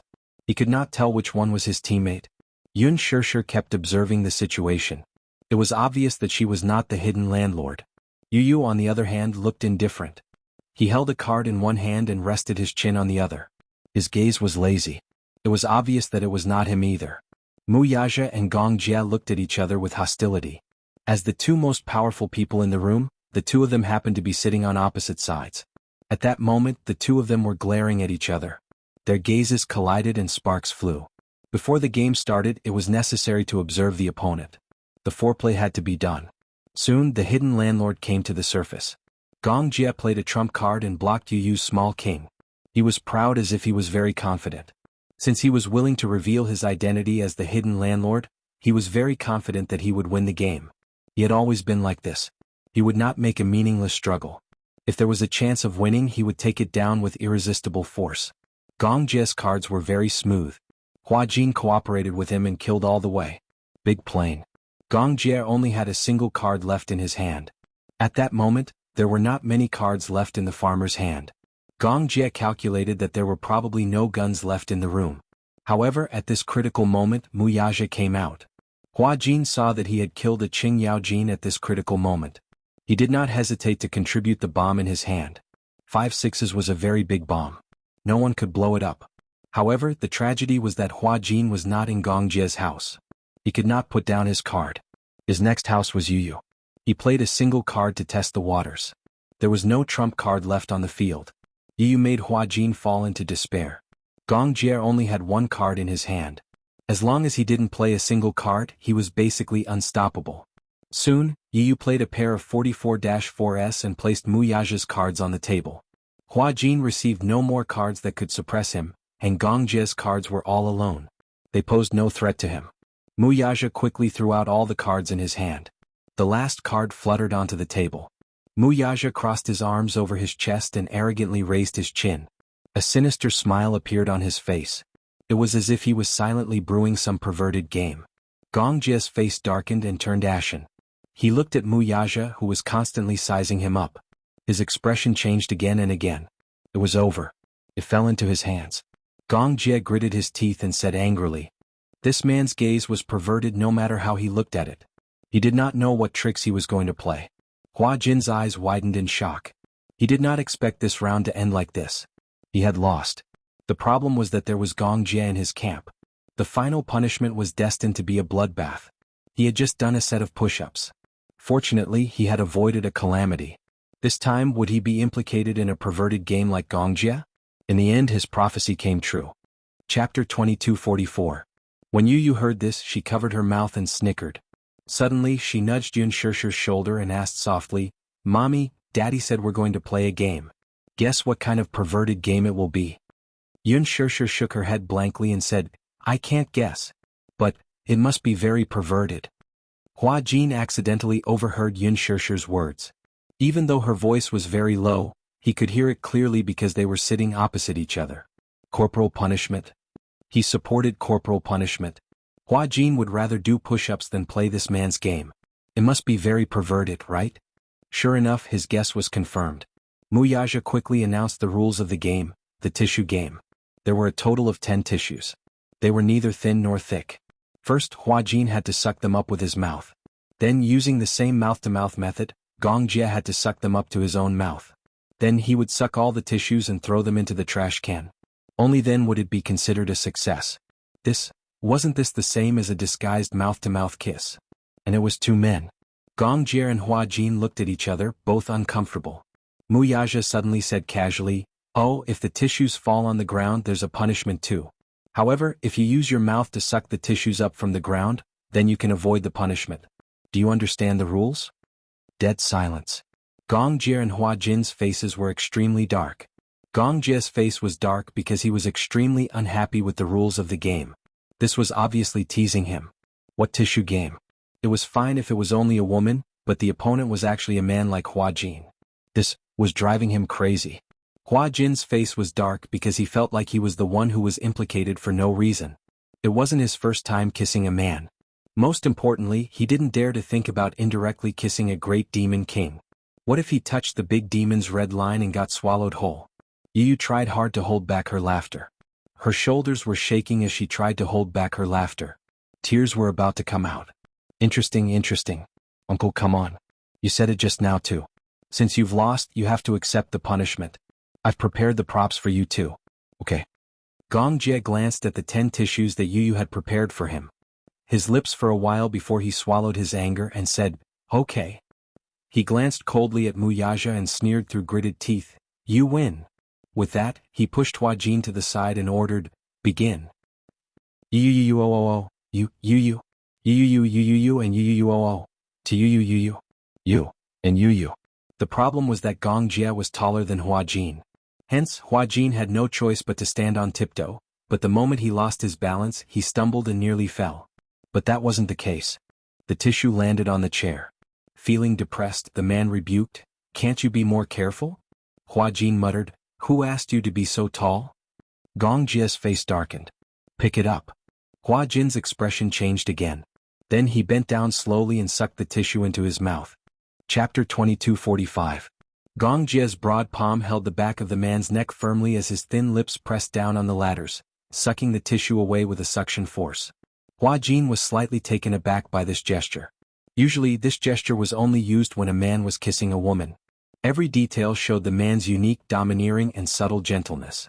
Just as he was stunned, Gong Jie had already moved closer to his lips. It was so cold. His lips were inexplicably cold. But Hua Jin's lips were very warm. The tissue was very thin as if there was air between them. At the moment of contact, Hua Jin could almost clearly feel Gong Jie's soft and slightly cold lips. His breath blew against his face. In the blink of an eye, Gong Jie sucked the tissue away from his mouth. Hua Jin was slightly stunned. His eyes widened, and his fingertips involuntarily caressed the lips that were still slightly warm. His face and ears were red, and his heart was beating like thunder. At this moment, Gong Jie had already turned around and walked briskly towards the trash can. He aimed at the trash can and gently threw the tissue into it. He deliberately bent down, afraid that if the angle was too high the tissue would float elsewhere. The first one is a success. Yu cheered him on. There are still 9 more. Uncle, you can do it. Gong Jie was speechless. Hua Jin was speechless. Both of their faces darkened, especially Hua Jin. He wanted to cry. What was this? He was innocent, okay. Yun Shirshir covered her face helplessly. She was speechless. This game really hurts my eyes. Yu didn't know whether to laugh or cry. Only a black-bellied person like Daddy would come up with such a disgusting game. Little Munchkin's voice was very soft, but it was still heard by Wuxia. He flicked Little Munchkin's head and said unhappily, don't talk bad about Daddy. Wu, Gong Jie and the other 2 followed the same process and completed the game one by one. In fact, this game was not difficult at all. The main reason was that the 2 men were kissing mouth to mouth in disguise, so it was inevitable that they would feel awkward and uncomfortable. This was especially true for Gong Jie, a typical straight man. This was his first time kissing a man. Although there was a piece of tissue between them, the tissue was so thin that it was basically non-existent. Through the tissue he could still feel the shape of her lips and breath. Therefore, when the game was over, the 2 of them returned to their seats with a sour expression. In particular, Gong Jie's face was ashen and gloomy. Continue? Gong Jie said aggressively. When Yu saw this, she couldn't help but open her pink lips and exclaim, wow, Uncle is so cool. His morale is off the charts. I want revenge. Gong Jie vowed solemnly. Then he shuffled and cut the cards. His movements were so swift that it was dazzling. It seemed that Uncle was starting to get serious. Yes, he had to be more careful. Otherwise he would also become cannon fodder. In the 3rd round, Gong Jie was the landlord again. Yu lamented, Uncle, why do you keep getting the landlord? You're practically a professional landlord. We've only played 3 rounds and you're already in the 2nd round. Do you think I want to get the landlord? Gong Jie snorted in annoyance. He obviously despised this luck. Chapter 2246. Yu continued, it's not easy to play the landlord. I have a lot of bombs in my hand and 4 aces. Uncle, you're bound to lose. Gong Jie sneered, you're bragging. Yu snorted and said, let's wait and see. Gong Jie was the first to play. It was a straight of 7 cards. However, Mu Yaja threw out an 8 in the next second and dominated the scene. He played the biggest card since it was a straight of the top. Unless it was a bomb, there was no other way. The moment Mu Yaja played his cards, he immediately ruled out the possibility of him being the landlord, who would block their own family's cards. Hence, no one could stop Mu Yaja from playing his cards. However, just as his cards were about to run out, Yuyu's sharp eyes spotted a card in the pile of cards that Mu Yaja played. A 9 of spades. This was the landlord card that Gong Jie had called out. He was the first to discover it. The others also discovered it one after another. Daddy, you're the landlord? When Yun Shirshir saw this card, she turned pale with fright. She had always thought that Mu Yaja was her teammate. Hence, when Mu Yaja played his cards, she did not have her guard up. In the end, she did not expect him to be the landlord. Gong Jie, on the other hand, was equally baffled and confused. You're the secret landlord? Mu Yaja admitted frankly and nodded. Yeah. Gong Jie was immediately enraged. Then why did you keep betting on my cards? Mu Yaja casually said, I just don't like you. Everyone was speechless. Gong Jie was once again confused. Yun Shirshir did not say another word. This time she could not let Mu Yaja play his cards. She immediately blew up and sealed it. This time, the landlord's side was out of ammunition and food. Mu Yaja's hand was very smooth. Originally, he only had 1 bomb in his hand, but this bomb had already been used to bet on Gong Jie's hand. The 2 bombs in Gong Jie's hands also blew up Mu Yaja. Now he had no more cards to play. Yu had a lot of cards in his hand. Initially, he thought that Daddy was his teammate, so he had been going easy on him. However, when he found out about Daddy's identity, he immediately started throwing his cards. Gong Jie and Mu Yaja stared at each other helplessly. They had no more cards to play. Yun Shirshir, Yu, and Hua Jin could be considered to have a tacit understanding of each other, so they won easily. Gong Jie threw down his cards and cried out gloomily, this is an internal strife. He could have won. Brother-in-law, do you have any standpoint? Why are you betting on me when you have such good cards? Mu Yaja said that famous phrase again, I just don't like you. Gong Jie was furious. You. Yun Shirshir immediately became the peacemaker and mediated, Aya, no matter what, you've already lost. Both of you should accept your punishment obediently, right? Yu clutched his stomach and laughed. Originally, he thought that Daddy was his teammate. This time, Uncle was going to lose again. He didn't expect the outcome to be reversed. Uncle had indeed lost, but Daddy had also lost. He laughed loudly. He was overjoyed. Gong Jie lost dejectedly. It was fine if he lost, but this time he felt very sullen. How should we punish them? Yu pursed his lips coldly. Gong Jie looked a little timid. This little guy was also a first-class black-bellied person. He didn't know what kind of rotten idea he would come up with this time. Hua Jin and Yun Shirshir, on the other hand, were calm and composed. How about this, Uncle? You and Daddy will interlock our fingers until the end of the next round. Gong Jie widened his eyes in shock. Are you kidding? Chapter 2247. Mu Yaja glared at him coldly. Don't mess around. You must accept your loss. You must accept your loss. Hurry up and hold hands. Otherwise, if you don't do as I say, I'll think of something more fun, okay? This was considered a threat. At the thought of Yu's little head, who knew what terrible punishment she was thinking of, Gong Jie and Mu Yaja looked at each other in disdain. Then they gritted their teeth and reached out to each other. However, just as their hands touched each other's fingertips, Mu Yaja retracted his hand in disgust and said coldly, How disgusting. Holding hands with a man gave them goosebumps. Gong Jie's lips twitched. Then he said coldly, Brother-in-law, you still have the cheek to say that?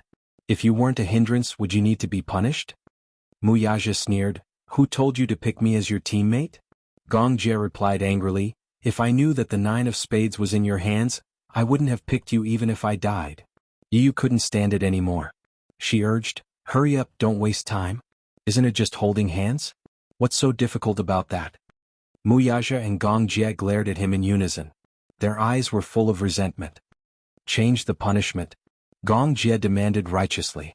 Yu glanced at him calmly. Then she agreed readily. Okay, then you can kiss.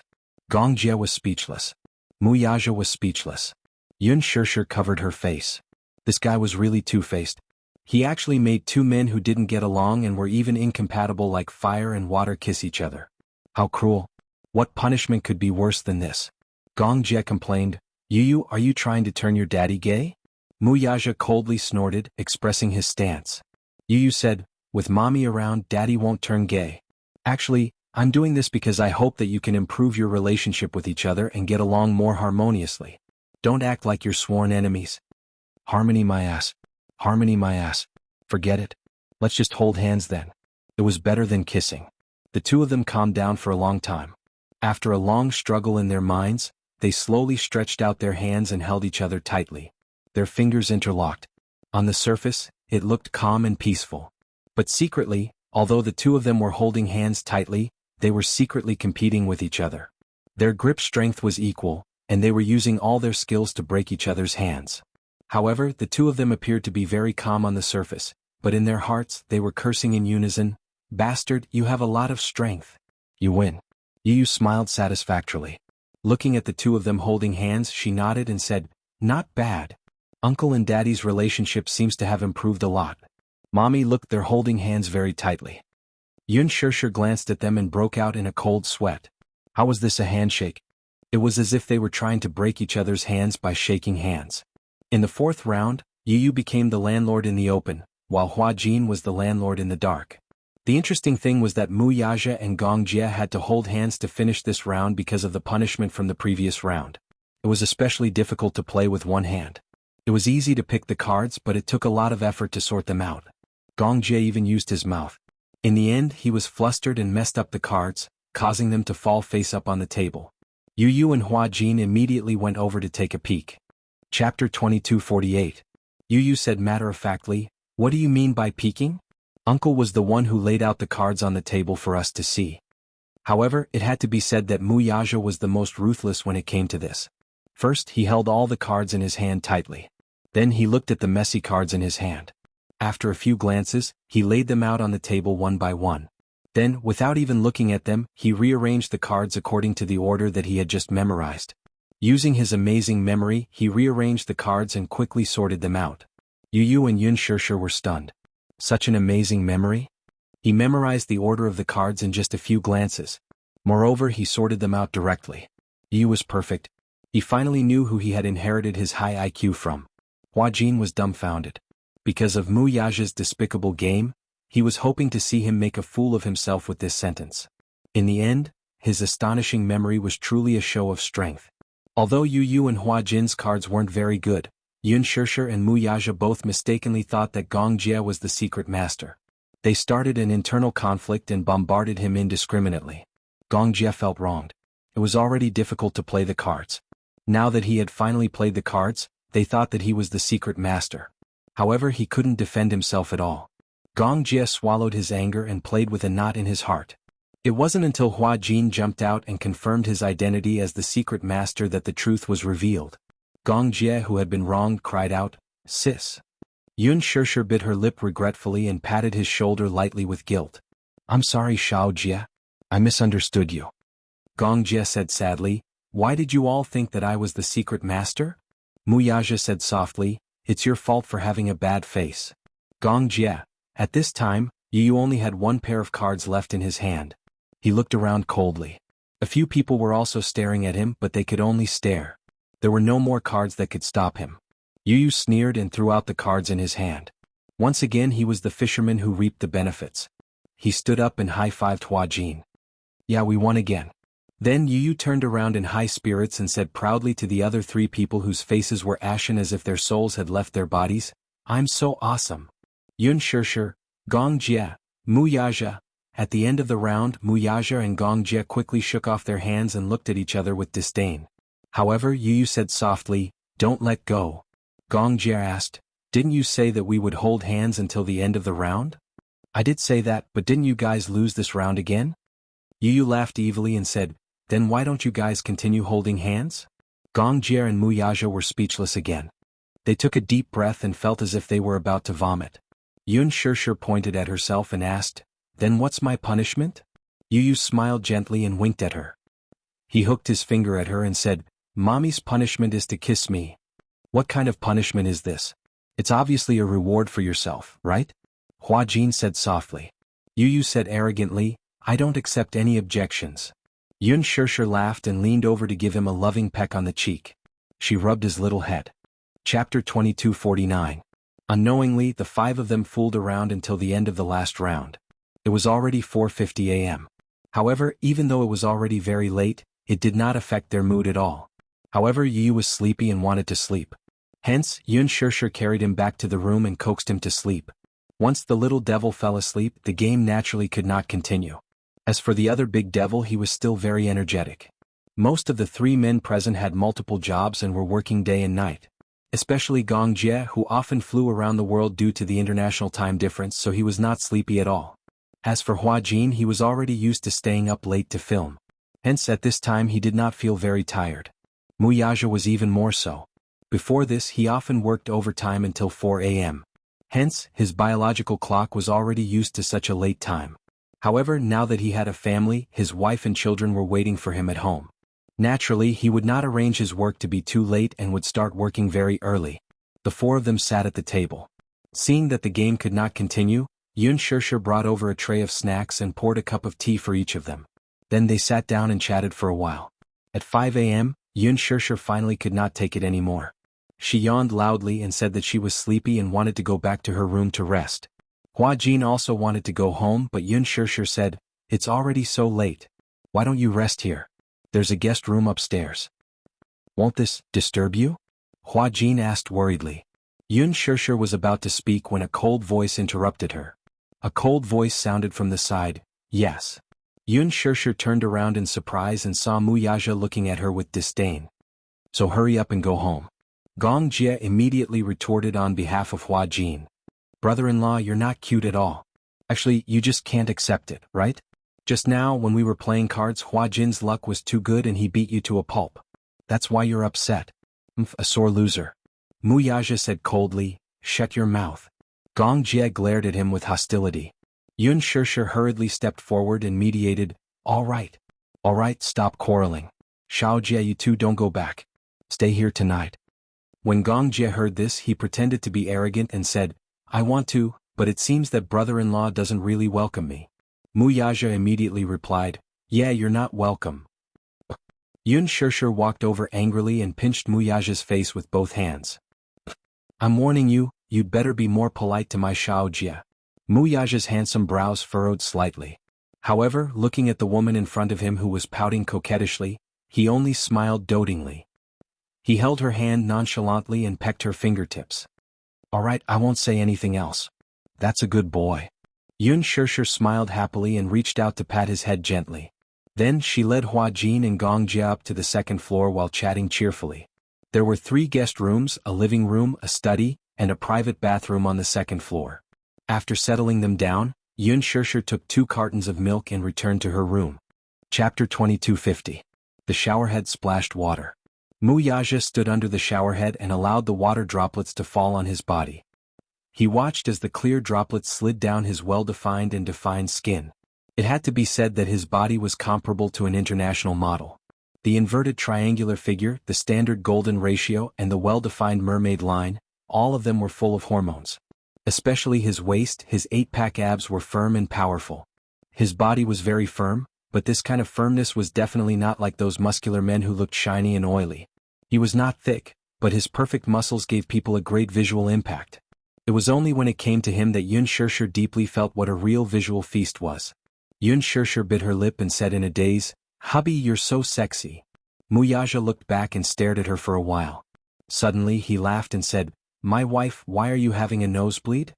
"Nosebleed?" Yun Shirshir was shocked. She didn't have time to think carefully about the playfulness and teasing in his words. She subconsciously reached out her hand to wipe her nose. However, after wiping again and again, she didn't manage to wipe the blood. A certain silly woman then realized that she had been tricked. She immediately raised her head in displeasure and glared at him. "Why do you like to tease people so much?" Muyaja smiled mischievously. Then he hooked his finger at her and said in a deep voice, "Come here." His voice was very low, and his extremely magnetic voice resonated in the shower room with a kind of bewitching resonance. Yun Shirshir seemed to have been bewitched. She walked over as if possessed. When she was close enough, she sized him up. What? Mu Yaja suddenly reached out an arm from the shower cubicle, grabbed her hand tightly and pulled her into the shower cubicle. Before Yun Shirshir could react, she was drenched by the showerhead. She only felt the world spinning. When she came back to her senses, she was already pressed against the wall by a certain vile man. Mu Yaja's naked body covered her like a mountain. Her petite body was controlled by him in this narrow space, with nowhere to run. The milk carton fell to the ground with a thud. The milky white milk dripped along the floor and flowed down the drain. Yun Shirshir looked at him in surprise. Her gaze then fell on his chest, which was so sexy that it was almost suffocating. She involuntarily sucked in a breath of cold air and stammered, My clothes are all wet, sigh. It's okay. The man lowered his eyes and lowered his wet eyelashes. The two of them snuggled intimately together. Yun Shirshir only had to look up to see the crystal-clear water droplets on his long eyelashes as they slowly dripped down the ends of his eyelashes. Mu Yaja reached out to unbutton her shirt. Yun Shirshir shyly grabbed his large hand and said hesitantly, Xiao Jie and Hua Jin are still upstairs. Don't be like this, Mu Yaja said disapprovingly. The soundproofing of this house is very good. You don't have to worry about that. Yun Shirshir was still stammering. Her face was so red that it looked like blood was about to drip out. It was obvious that his initiative made her a little shy. Mu Yaja couldn't help but laugh. He couldn't help but tease, Shy? Chapter 2251. The man pecked her lips lightly. His gentle breath and the warm water gave her a great thrill. We're already an old married couple. What's there to be shy about? Unexpectedly, this sentence made Yun Shirshir blush even more. She couldn't be any more embarrassed. Old married couple, she muttered unhappily. Who's an old married couple with you? The wedding hadn't even been held yet. They could only be considered newlyweds. In the end, this man had jumped to the old married couple mode. However, Mu Yaja ignored her small mutterings. Like an evil demon king, he gently and patiently enticed her. Don't tell me you don't want me? His voice was so low and bewitching that Yun Shirshir bit her lip, but she didn't dare to act rashly. Their bodies were so close together that she quickly felt the subtle changes in his body. Sensing this change, she was shocked again. She stared at him with her eyes wide open, not knowing what to do. Look, Mu Yaja said, it's already in high spirits because of you. Yun Shirshir felt wronged. She quibbled, I didn't do anything. However, Mu Yaja said, little thing, you didn't do anything, but you're already damn tempting. He suddenly hugged her, his large palm holding her little hand gently. Then he said bewitchingly, touch, touch. Yun Shirshir's eyes widened instantly. Like a frightened rabbit, she looked helpless and didn't know where to place her hands. Touch there? She had never touched there with her hands before. Actually, she was very curious deep down. She didn't know how it felt to touch that place, but she felt that such an action was a little obscene and lascivious. Being restrained by such thoughts, she didn't dare to overstep this step. You don't dare? Seeing how shy she was, Mu Yaja couldn't help but smile. Then he grabbed her hand and slowly explored that unknown and mysterious place. Once his fingertips touched that scalding heat. Yun Shirshir screamed and tried to withdraw her hand, but he held it firmly. What happened? So hot. Yun Shirshir blushed as she described, it feels so hot that I can't hold it. Idiot. Mu Yaja complained. Just as he was about to continue, Yun Shirshir stopped him and said, Don't move. I can do it myself. Mu Yaja let go of her hand. Yun Shirshir continued this action that made people blush and their hearts race. Her hands were very small and very white, but they were as smooth as jade and as fine as silk. Some people's hands were naturally beautiful, and her hands were one of them. They were as beautiful as a piece of art. Because of her touch, he was extremely aroused. Very quickly, a numbing current flashed across his waist. In his impulse, he couldn't wait to take her directly. However, he was worried that this would scare her. Hence, he had to grit his teeth and restrain himself as he waited for her next move. At this time, she was already sweating profusely, and the clothes on her body were all wet from the shower. She could no longer tell whether the wet patch on her back was sweat or hot water from the shower. Chapter 2252. The domineering and mesmerizing kiss was like a mellow wine, intoxicating her to the point where her head felt light and her feet felt light. The man in front of her was handsome and languid, exuding a bewitching aura from head to toe. He was simply irresistibly charming. She hated herself for being so disappointing, and her throat moved a little. This subtle movement was noticed by him, and a playful smile appeared on his face. Yun Shirshir lowered her eyes and blinked shyly. The man murmured lazily as he breathed into her ear. She complained, "You eat so much usually, but I don't see you gaining any weight." The man's low and magnetic voice rang in her ear. "Idiot, this is my physique." His hot breath brushed against her ear. Just like that, he patiently guided her slowly. Even though it was a little reckless, at least she understood the gist of it. She raised her head and glared at him, feeling a little annoyed. Yun Shirshir's eyelids twitched for a while. Her mind was in a mess, so much so that her movements lost their rhythm and became hurried. She bit her lip in embarrassment. The more she thought about it, the more embarrassed she felt. So much so that she was not paying attention. The man suddenly grabbed her hand tightly. "Shirshir, what's wrong?" The man tugged on her earlobe and deliberately hurt her. He chided in dissatisfaction, "You're so clumsy. I'll cripple you if you continue to talk nonsense." "You dare? Do you think I dare?" "Ha! You dare to do that? So what? Who's afraid of who?" The man could not help but smile as a playful look flashed past his eyes. He suddenly grabbed her chin and kissed her. Pressing his lips against hers, he said casually, "Stubborn little idiot." He was no longer passive and took the initiative to attack. Muyaja pulled her shoulders and turned her back to him, aggressively occupying her from behind. Her body trembled, and the coquettish blush on her face flew all the way to the tip of her ears. This look was simply too adorable. The smile in his eyes deepened. After it was over, Muyaja carried her to the bed, covered her with a blanket and held her in his arms. However, the hands of the woman in his arms were restlessly climbing up and down his body. Muyaja grabbed her hand unhappily and asked sternly, "What are you doing?" Yun Shirshir plucked up her courage and said, "I just want to try how your abs feel." Muyaja's face turned green. "Can't I just touch it?" Yun Shirshir's curiosity was overflowing. She acted coquettishly and kissed him to please him. "Just satisfy my curiosity." "No." The man refused mercilessly.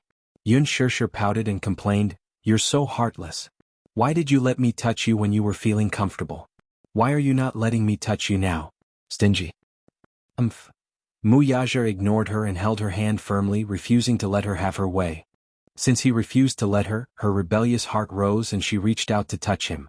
However, the moment she reached out, the man turned around and avoided her touch, unwilling to let her touch him. Yun Shirshir began to attack him without restraint. She pushed and punched him, and the two of them started to mess around under the blanket, pushing and shoving each other. Chapter 22:53. But the moment she stretched out her hand, the man turned around and avoided her touch, unwilling to let her touch him. Yun Shirshir started to attack him without restraint, pushing and punching him. The two of them started to mess around under the blanket, pushing and shoving each other. In the end, the two of them were sweating profusely, but Yun Shirshir was still unwilling to give up. It was as if she would not give up until she achieved her goal. She continued to move her hands all over him, insisting on experiencing that feeling. The man suddenly flipped over and pinned her under him. He said, "I'll let you touch me, but you'll have to bear the consequences." Yun Shirshir burst out laughing when she heard that and retorted in exasperation, "What consequences can there be? It's not like you'll break it." "Since you think so." As the man said this, he grabbed her little hand and moved it downwards. Yun Shirshir finally got what she wanted. However, once she achieved her goal, her heart started to beat even faster. Thump, thump, thump. Coincidentally, the man pinned her under his body. The sonorous and powerful heartbeat in his chest echoed in her ears. She had only touched him lightly with a smile, but very quickly, it was as hot as steel again. Yun Shirshir's mind was filled with question marks. What's going on? She didn't do anything. All she did was touch him. How did he return to this state? Was there ever a time when this man was exhausted? The man pretended to be innocent as he defended himself. "Idiot, you have to take responsibility." "I didn't do anything." Yun Shirshir didn't know whether to laugh or cry. "You're so energetic." Muyaja gave her little tender lips a peck in amusement and said righteously, "That's because I've met something I like. That's why I have so much energy." Yun Shirshir smiled and pushed his shoulder. "All right, let's go down. I'm not playing anymore. Let's go to sleep." "You want to sleep just like that?" Muyaja harumphed coldly, but how could he let her off so easily? It had finally calmed down, and now it had returned to such a state. Shouldn't she be responsible for it? Before the woman could protest, her weak voice of resistance was quickly swallowed by the man's passionate kiss.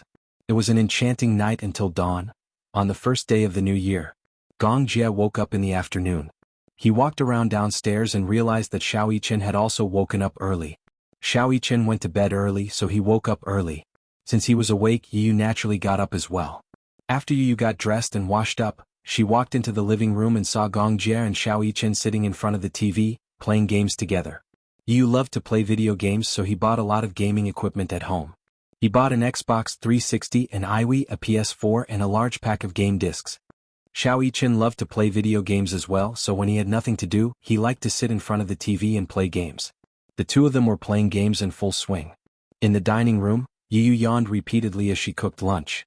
After the dishes were served, Gong Jie and Xiao Yichen walked over. Coincidentally, Hua Jin had also woken up and was walking down the stairs. "Brother Hua Jin, come down and eat." Brother Hua Jin, a trace of warmth slid down his heart.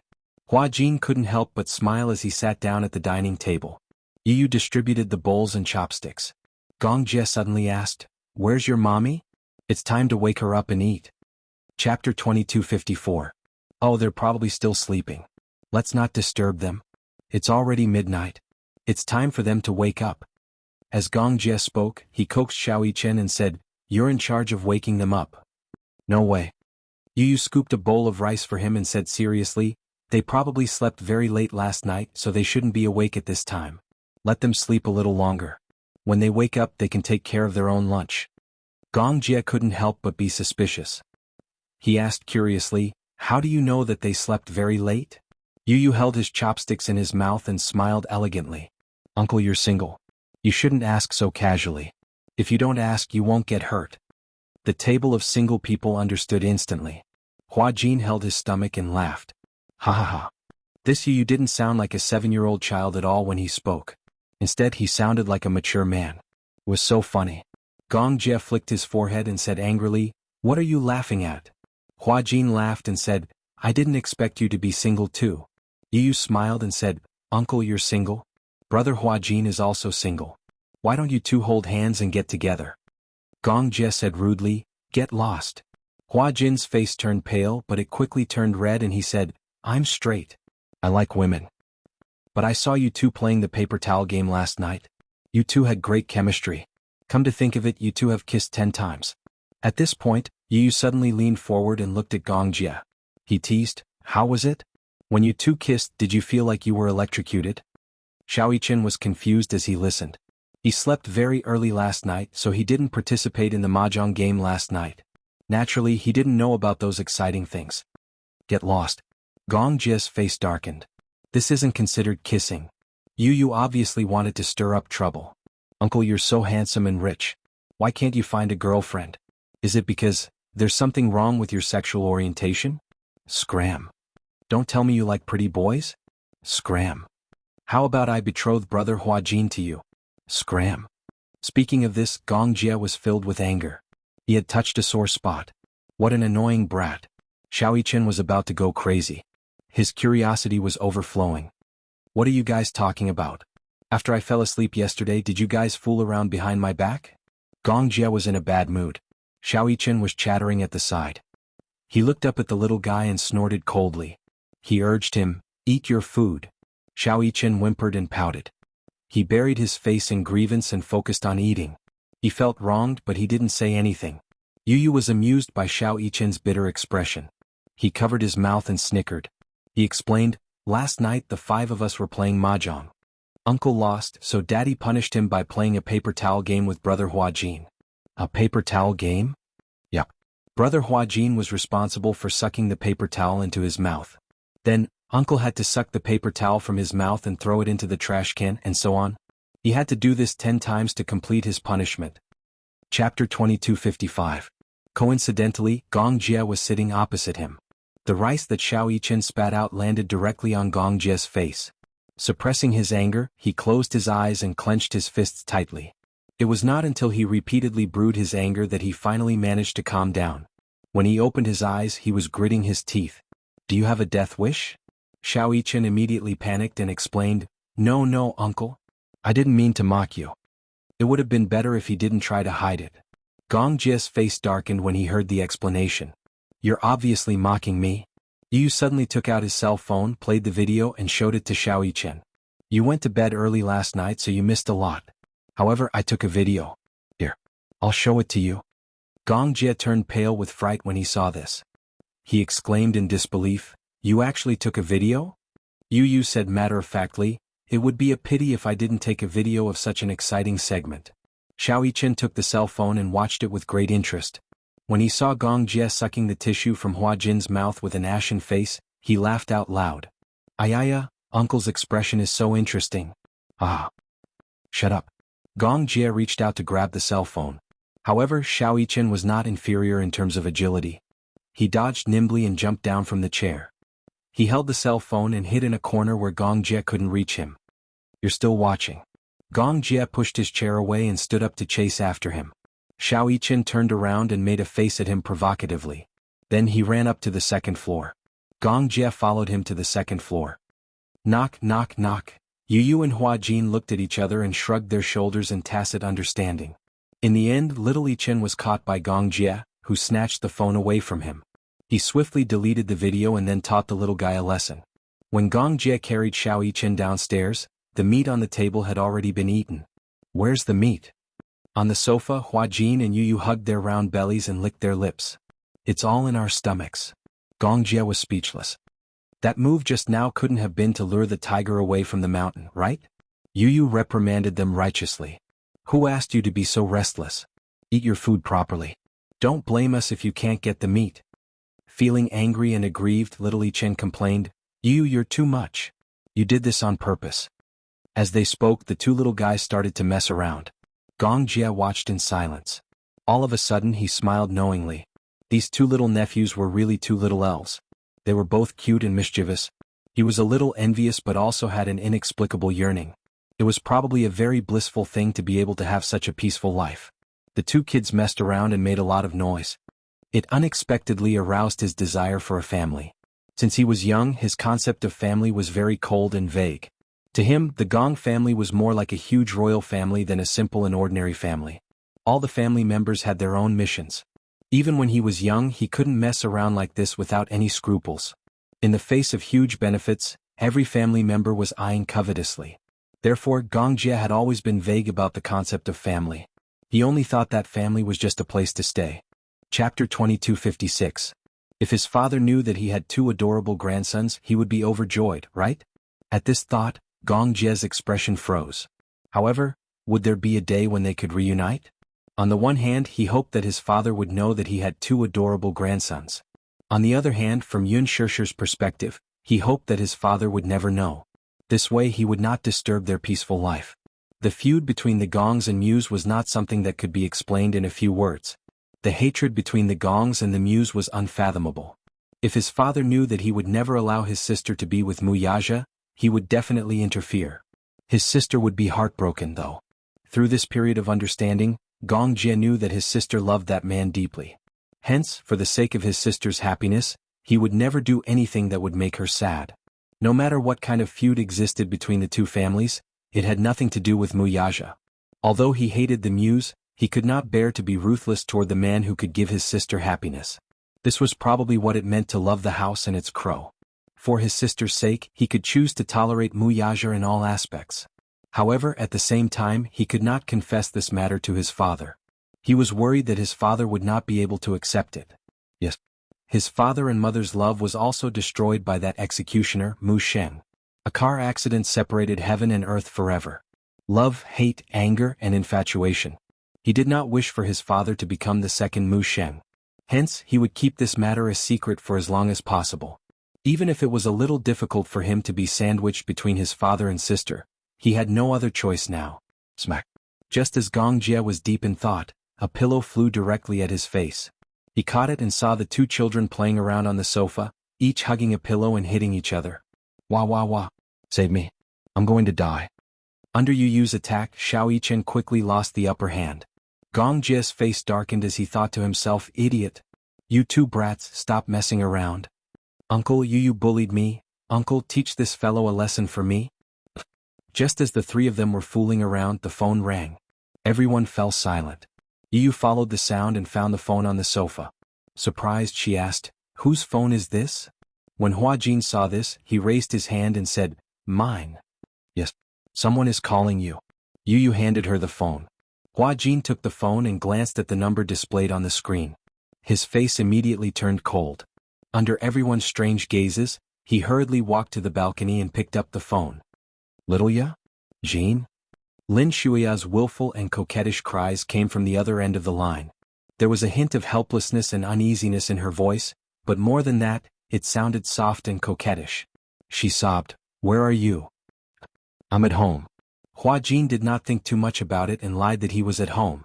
However, as soon as he said that, he felt an inexplicable sense of guilt. On the other end, Lin Shuia stood in Hua Jin's apartment. Looking around, a trace of cold disappointment appeared on her exquisitely made-up face. "Is that so? Then why don't I see you?" Chapter 2257. Was she in the apartment? Today was not the first day of the Lunar New Year. Why would she come out to look for him at this time? Hua Jin walked over to the clothes rack, picked up his coat and put it on. Lin Shuia's intermittent cries could be heard from the other end of the line. She sounded weak and helpless. Compared to her usual haughtiness, she now looked like a helpless little bird. "I'll give you half an hour. Come to my side immediately. I need you. Now." Lin Shuia ended the fairy tale with an almost commanding tone. Hua Jin held the cell phone in a daze for a while. Then he smiled bitterly and turned around. "Yu Shaoichen, I have something to do now. I need to rush back immediately. When Shishir and Chairman Mu wake up, please pass on my wishes for a happy new year to them." "Brother Hua Jin, where are you going?" Yu asked suspiciously. Hua Jin pondered for a moment and smiled helplessly. "I have something important to do. I have to leave immediately." "I'm sorry." "It's okay. If it's urgent, then go quickly. We'll pass on your New Year's greetings for you." "All right." Hua Jin took out 2 red packets from the pocket of his shirt and gave one to each of them. "This is a red packet I prepared for both of you. It's a little token of my appreciation." "Thank you, Brother Hua Jin." Shaoichen and Yu were beaming with joy. Hua Jin bent down and kissed the 2 little fellows on their foreheads. Then he turned around and left in a hurry. When Hua Jin returned to the apartment, he stood at the door and saw a pair of high heels sitting quietly on the shoe cabinet outside. She was here. His heart sank to the bottom of the valley. Her arrival did not bring him a trace of joy. Instead, it made his originally joyous mood even heavier. He did not like Lin Shuia at all. In fact, he hated her. Being together with her was more like a way to make do with each other. Having debuted in the entertainment industry for so many years, he had won many dazzling awards with his outstanding acting skills. Many people said that he was born to be an actor. He had a face that was more beautiful and charming than a woman's. It was definitely a gift from the heavens. What made people even more jealous was that he was obviously not an actor, but he was blessed by the heavens. His natural acting skills were praised by many veteran actors. That's right. His acting skills had reached the pinnacle of perfection. It was as if he was born with it. Therefore, in front of her, he was able to show his love and infatuation for her even though he was clearly disgusted with her. When he was with her, he put on a show as if he was wearing a mask all the time. This was also a form of torture. The apartment was unlocked with his fingerprint. He opened the door and walked in. He found that all the lights were on and the curtains were tightly closed. Hua Jin had only just stepped through the door, but he felt his heart sink for no reason. In this way, where was the end? Usually he would accept scripts and act.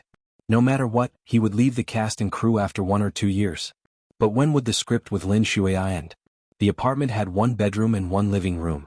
It was more than 60 square meters, but it gave him a cold feeling. It was as if he was on a desolate island.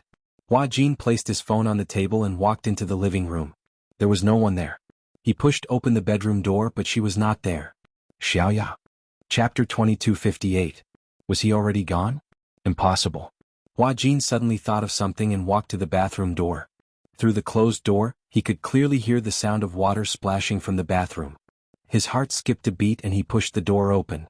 A gust of warm steam hit him in the face. Hua Jin's eyes widened. His gaze pierced through the mist and caught sight of a figure sitting in the huge bathtub.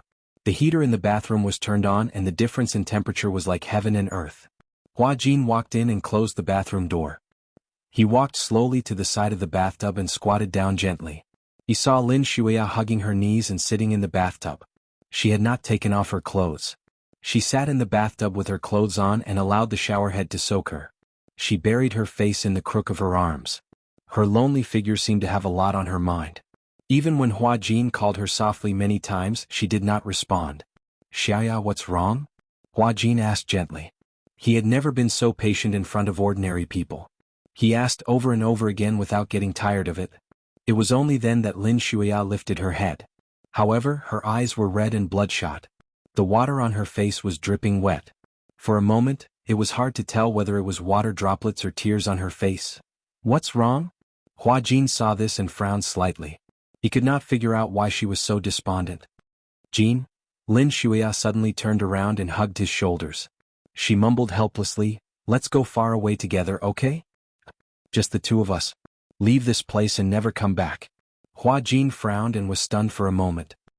He held her shoulders and met her helpless and lost eyes. He could not help but laugh. "Why are you suddenly saying this?" "My father talked to me last night. He said that he would arrange a marriage between me and the Mu family." Before New Year's Eve, Mu Linfeng found an opportunity to meet Lin Shuia's father, Lin Buxiong. The Lin family was a prominent family in the capital. Perhaps the Lin family could not be compared to the Mu family and the Gu family. However, as one of the four famous families, the Lin family was not only a scholarly family, but Lin Shuia's grandfather was also one of the 10 founding fathers of the country. Even though he had retired many years ago, he still held great power. It could be said that the Lin family's background was influential in the capital. Lin Shuia's grandfather was an upright person. Therefore, even though he was not in power and did not speak, he still had a certain amount of prestige. Lin Shuia's father was in politics while her mother was in business. Qin Zhou once used these words to describe the Lin family: "The Lin family is not comparable to the Song family. Even if the threshold of the Lin family was leveled, they would still be one level higher than the Song family." Although Old Master Lin and Old Master Song were both founding fathers of the nation, the power of the two families could not be compared in the same breath. While Song Enya's father was only a minister, Lin Shuia's father now held an important position with military power in his hands. If it were the Qing dynasty, he would be equivalent to the commander of the Nine Gates. His influence was something that the Song family could not compare to. In other words, if the central government wants to deploy troops, they have to abide by the Lin's wishes. Chapter 2259. Mu Linfeng and Lin Buxiong chatted happily. Since both of them held important positions in the Jun district, their conversation naturally went smoothly. Mu Yanqing was present that day as well. Under Mu Linfeng's repeated reminders, Mu Yanqing performed well. In front of Lin Buxiong, he was courteous, humble, and elegant. In the face of such a situation, he did not show the slightest bit of stage fright. Lin Buxiong was quite satisfied with him. Previously, news of Mu Yaja's resignation as the head of the family had naturally reached the Lin family and his ears. Lin Buxiong appeared calm on the surface, but deep down he knew very well that Mu Linfeng wanted to support Mu Yanqing to become the head of the Mu family. At the mention of Mu Yaja, Lin Buxiong sighed again and again, feeling that it was a pity. If it were Mu Yaja sitting next to Mu Linfeng that day, he would have slapped the table and agreed without hesitation. Lin Buxiong had met Mu Yaja a few times, and they had also met a few times. His impression of the man was that he was a rather outstanding young talent. Despite his young age, he was brimming with talent. Having been in the business world for many years, he was ruthless and had a unique eye for talent. He was able to bring the Mu group, which had been in decline, back to its peak. If such an outstanding man were to marry his precious daughter, Lin Buxiong would naturally be overjoyed. Then again, even heroes have a weakness for the charms of beautiful women. When Lin Buxiong learned that Mu Yaja had given up his position as the head of the family for a commoner girl, he could not help but sigh, but he also admired the latter's courage and extraordinary sense of responsibility. Mu Yanqing was young and handsome, but compared to Mu Yaja, he was nothing. Therefore Lin Buxiong did not agree on the spot. He only said that after the festival, he would arrange for the two children to meet and have a meal together so that they could get to know each other better. If they felt that they were compatible, the marriage could be settled as soon as possible. Mu Linfeng and Lin Buxiong were two sly old foxes with their own agendas. Mu Linfeng, on the other hand, was bent on boosting Mu Yanqing's power through this marriage alliance, so that he could ascend to the position of the family head in one fell swoop. If he married Lin Shuya, he could rely on the Lin family's influence to secure his position as the family head in the future. What about Lin Buxiong? His heart was heavy with worry. Lin Shuya was his most treasured daughter. At the same time, she was also the most troublesome child. Perhaps it was because she had been pampered too much since she was young that everything went according to her wishes. This kind of pampering had gradually evolved into spoiling. Immersed in such a doting environment, Lin Shuia's character became arrogant and willful. She did things her own way and was unreasonable to the point of being willful.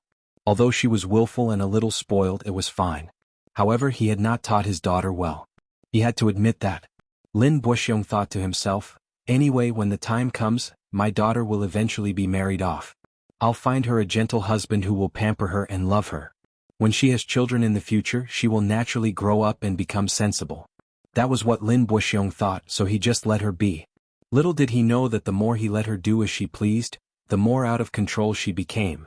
His daughter was actually fooling around with an actor outside. The Lin family adhered to tradition. After all, they came from a scholarly family. Regardless of whether it was a boy or a girl, they paid great attention to etiquette and self-restraint. Chapter 2260. When Lin Buxiong found out that his most beloved daughter was secretly keeping a gigolo in the entertainment industry, he was furious.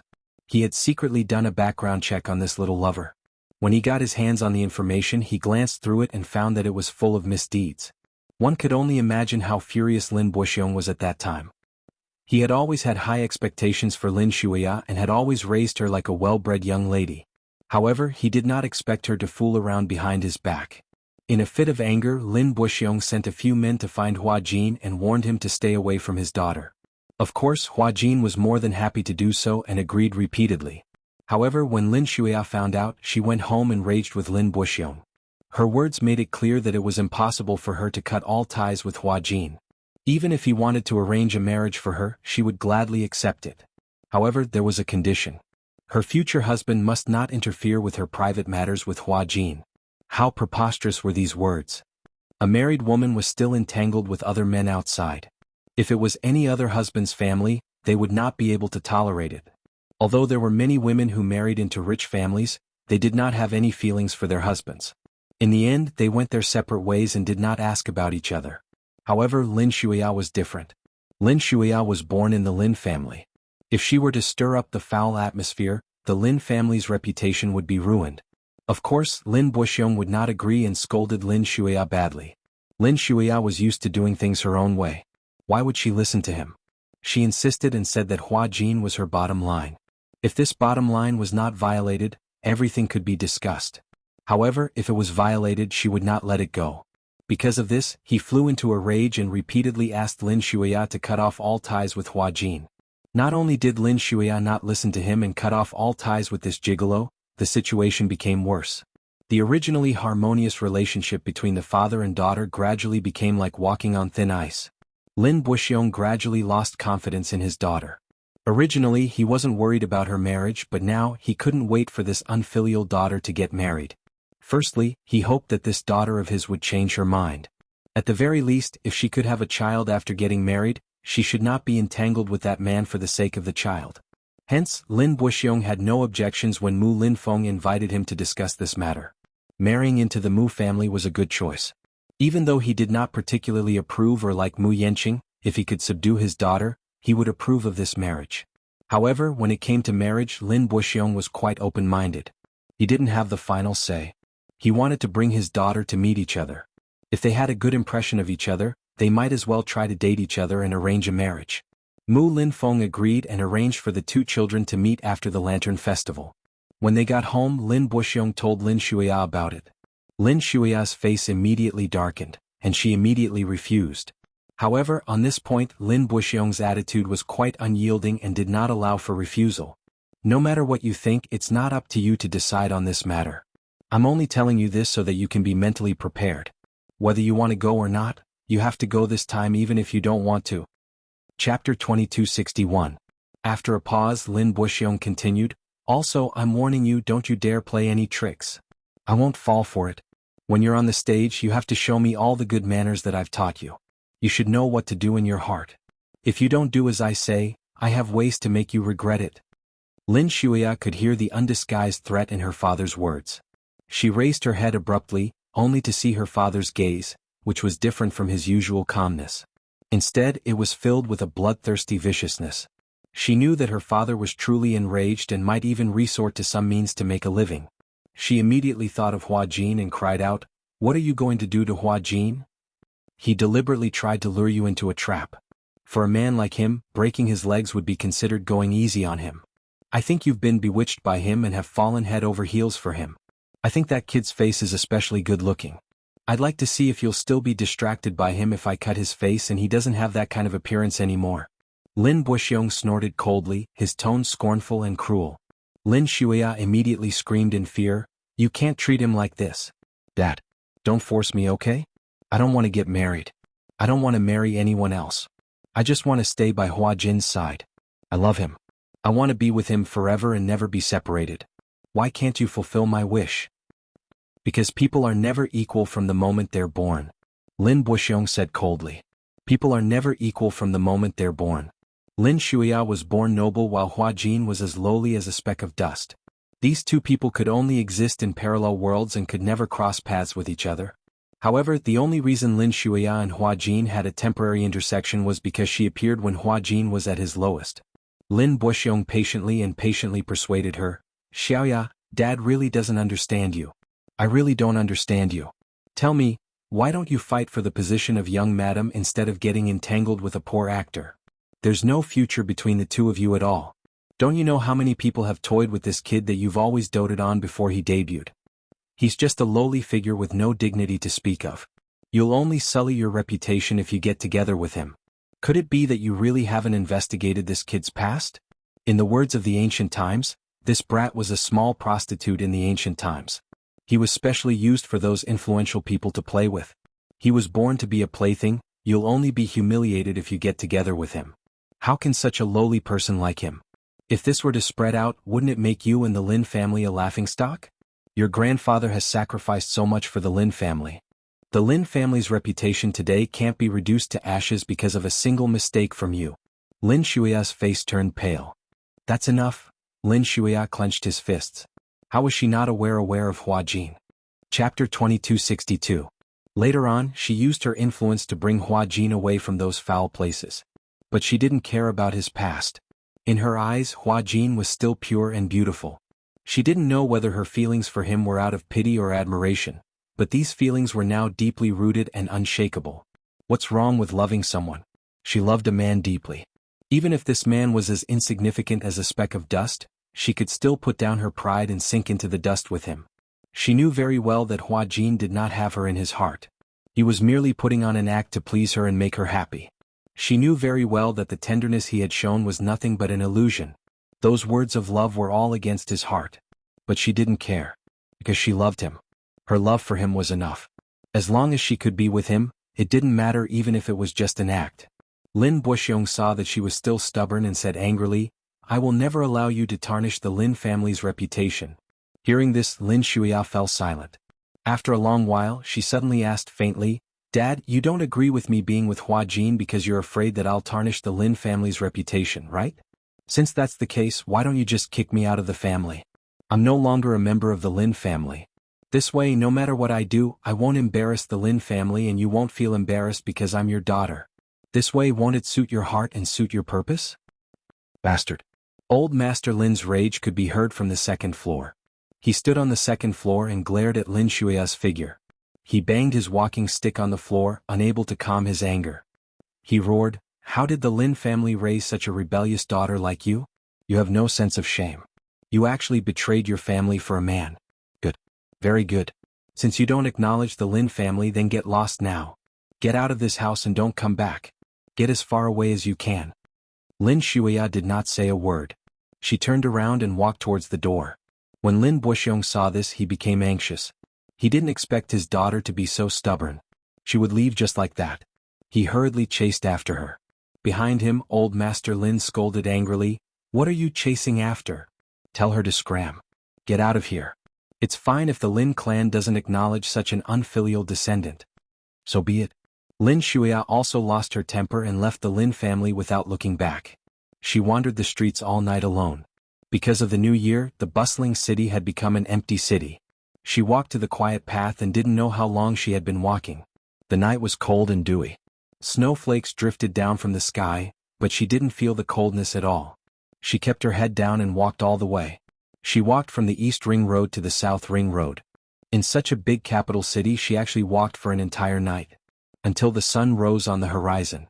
This time, Lin Shuya realized that she had unknowingly walked to the door of Hua Jin's apartment. This was probably her last shelter that could accommodate her. Jin? Lin Shuya hugged his shoulders.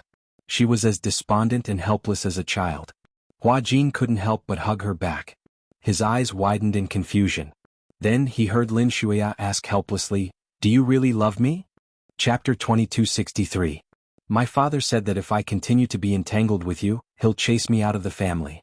But, Jin, as long as I'm with you, I'm not afraid of anything. Lin Shuya suddenly became agitated. Her face flushed red as she held his shoulders tightly and said, "As long as I'm with you. Even if I'm no longer the daughter of the Lin family, even if my life is dull and difficult, as long as I'm with you. I'm not afraid of anything." After a pause, she pursed her lips as tears streamed down her cheeks. Suddenly, she hugged him tightly and begged in an almost humble manner, "You don't have to worry now. I've already left the Lin family. Last night I had a showdown with them. I don't want you, I only want you." So, she had already compromised so much for him. Could he love her a little more? Even if this love was out of pity, she didn't care anymore. "Jin, let's be together, okay? Other than you. I don't have anything else. So let's be together, okay?" As soon as Lin Shuya's voice fell, Hua Jin hugged her expressionlessly. Even his heartbeat didn't fluctuate at all. It was so calm that it made one's heart palpitate.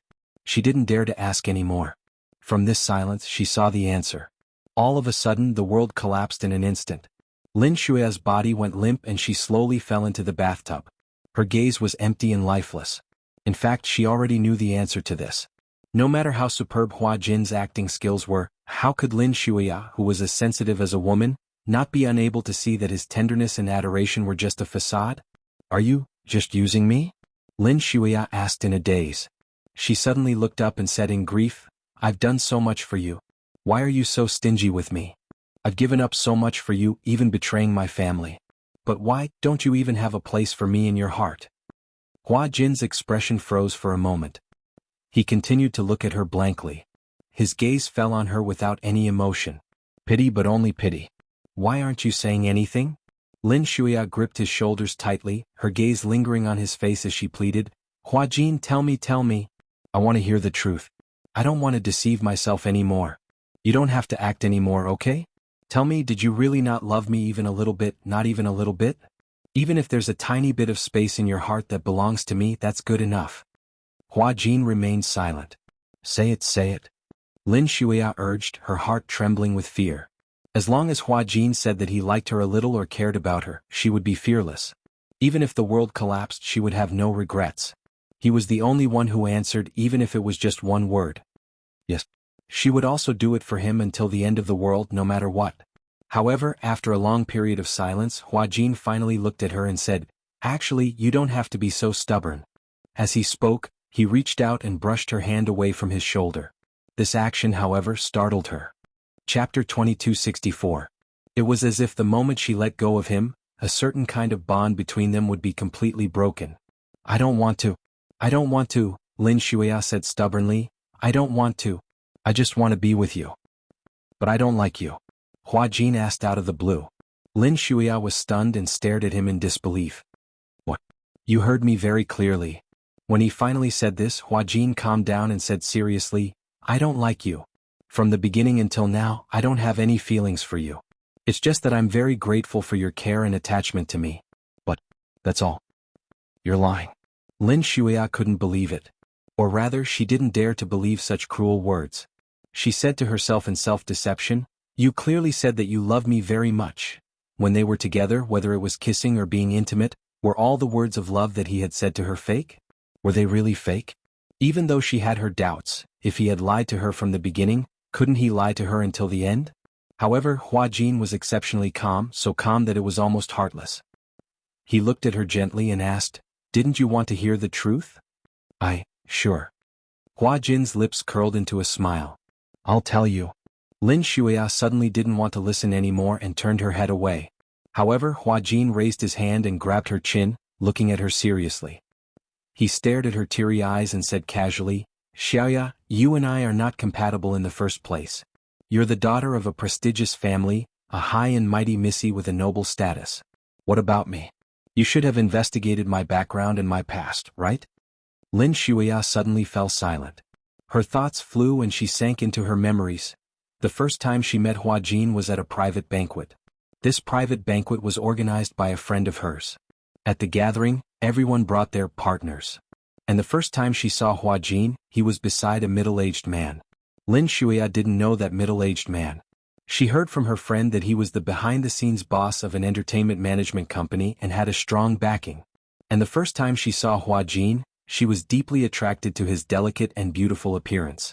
The so-called love at first sight was probably nothing more than this. She liked his pair of misty eyes. She liked his quiet and melancholy temperament.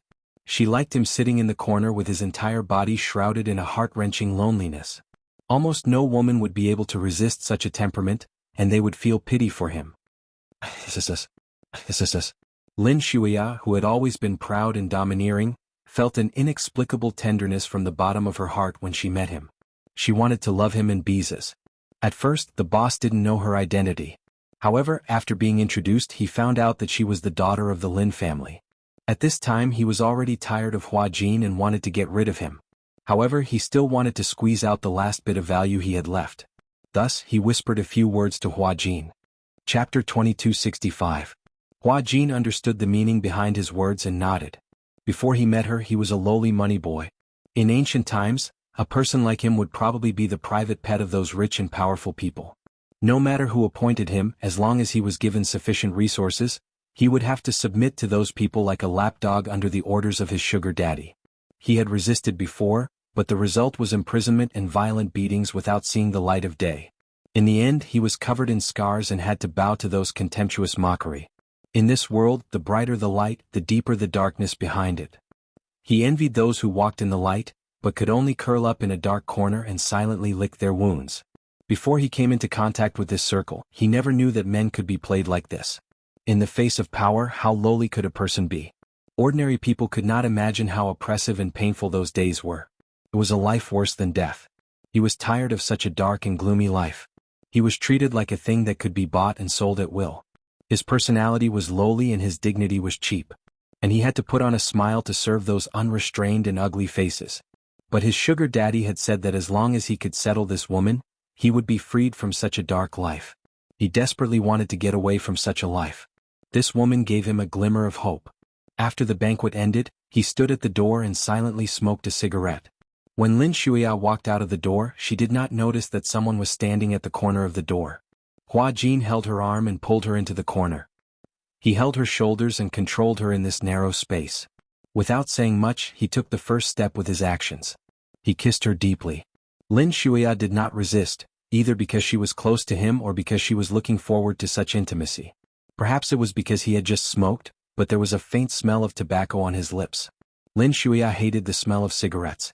But unexpectedly, she did not feel repulsed by such a presumptuous kiss. Instead, she took the opportunity to hug him. When the kiss ended, Hua Jin smiled and asked, "Beautiful lady, would you like to have dinner with me?" His smile had a bewitching charm to it. She had failed to live up to her expectations and was head over heels for him. Even if she was reserved, she couldn't care less. It was as if his heart and soul were about to be taken away by the demoness. When they arrived at the hotel, they booked a presidential suite and spent the night making love. When they were done, he whispered into her ear, "Let me be your pet, okay?" Her whole soul and what little reserve she had left were led by the nose. For some reason, Lin Shuya agreed. The next day, Hua Jin's sugar daddy came forward to negotiate with her.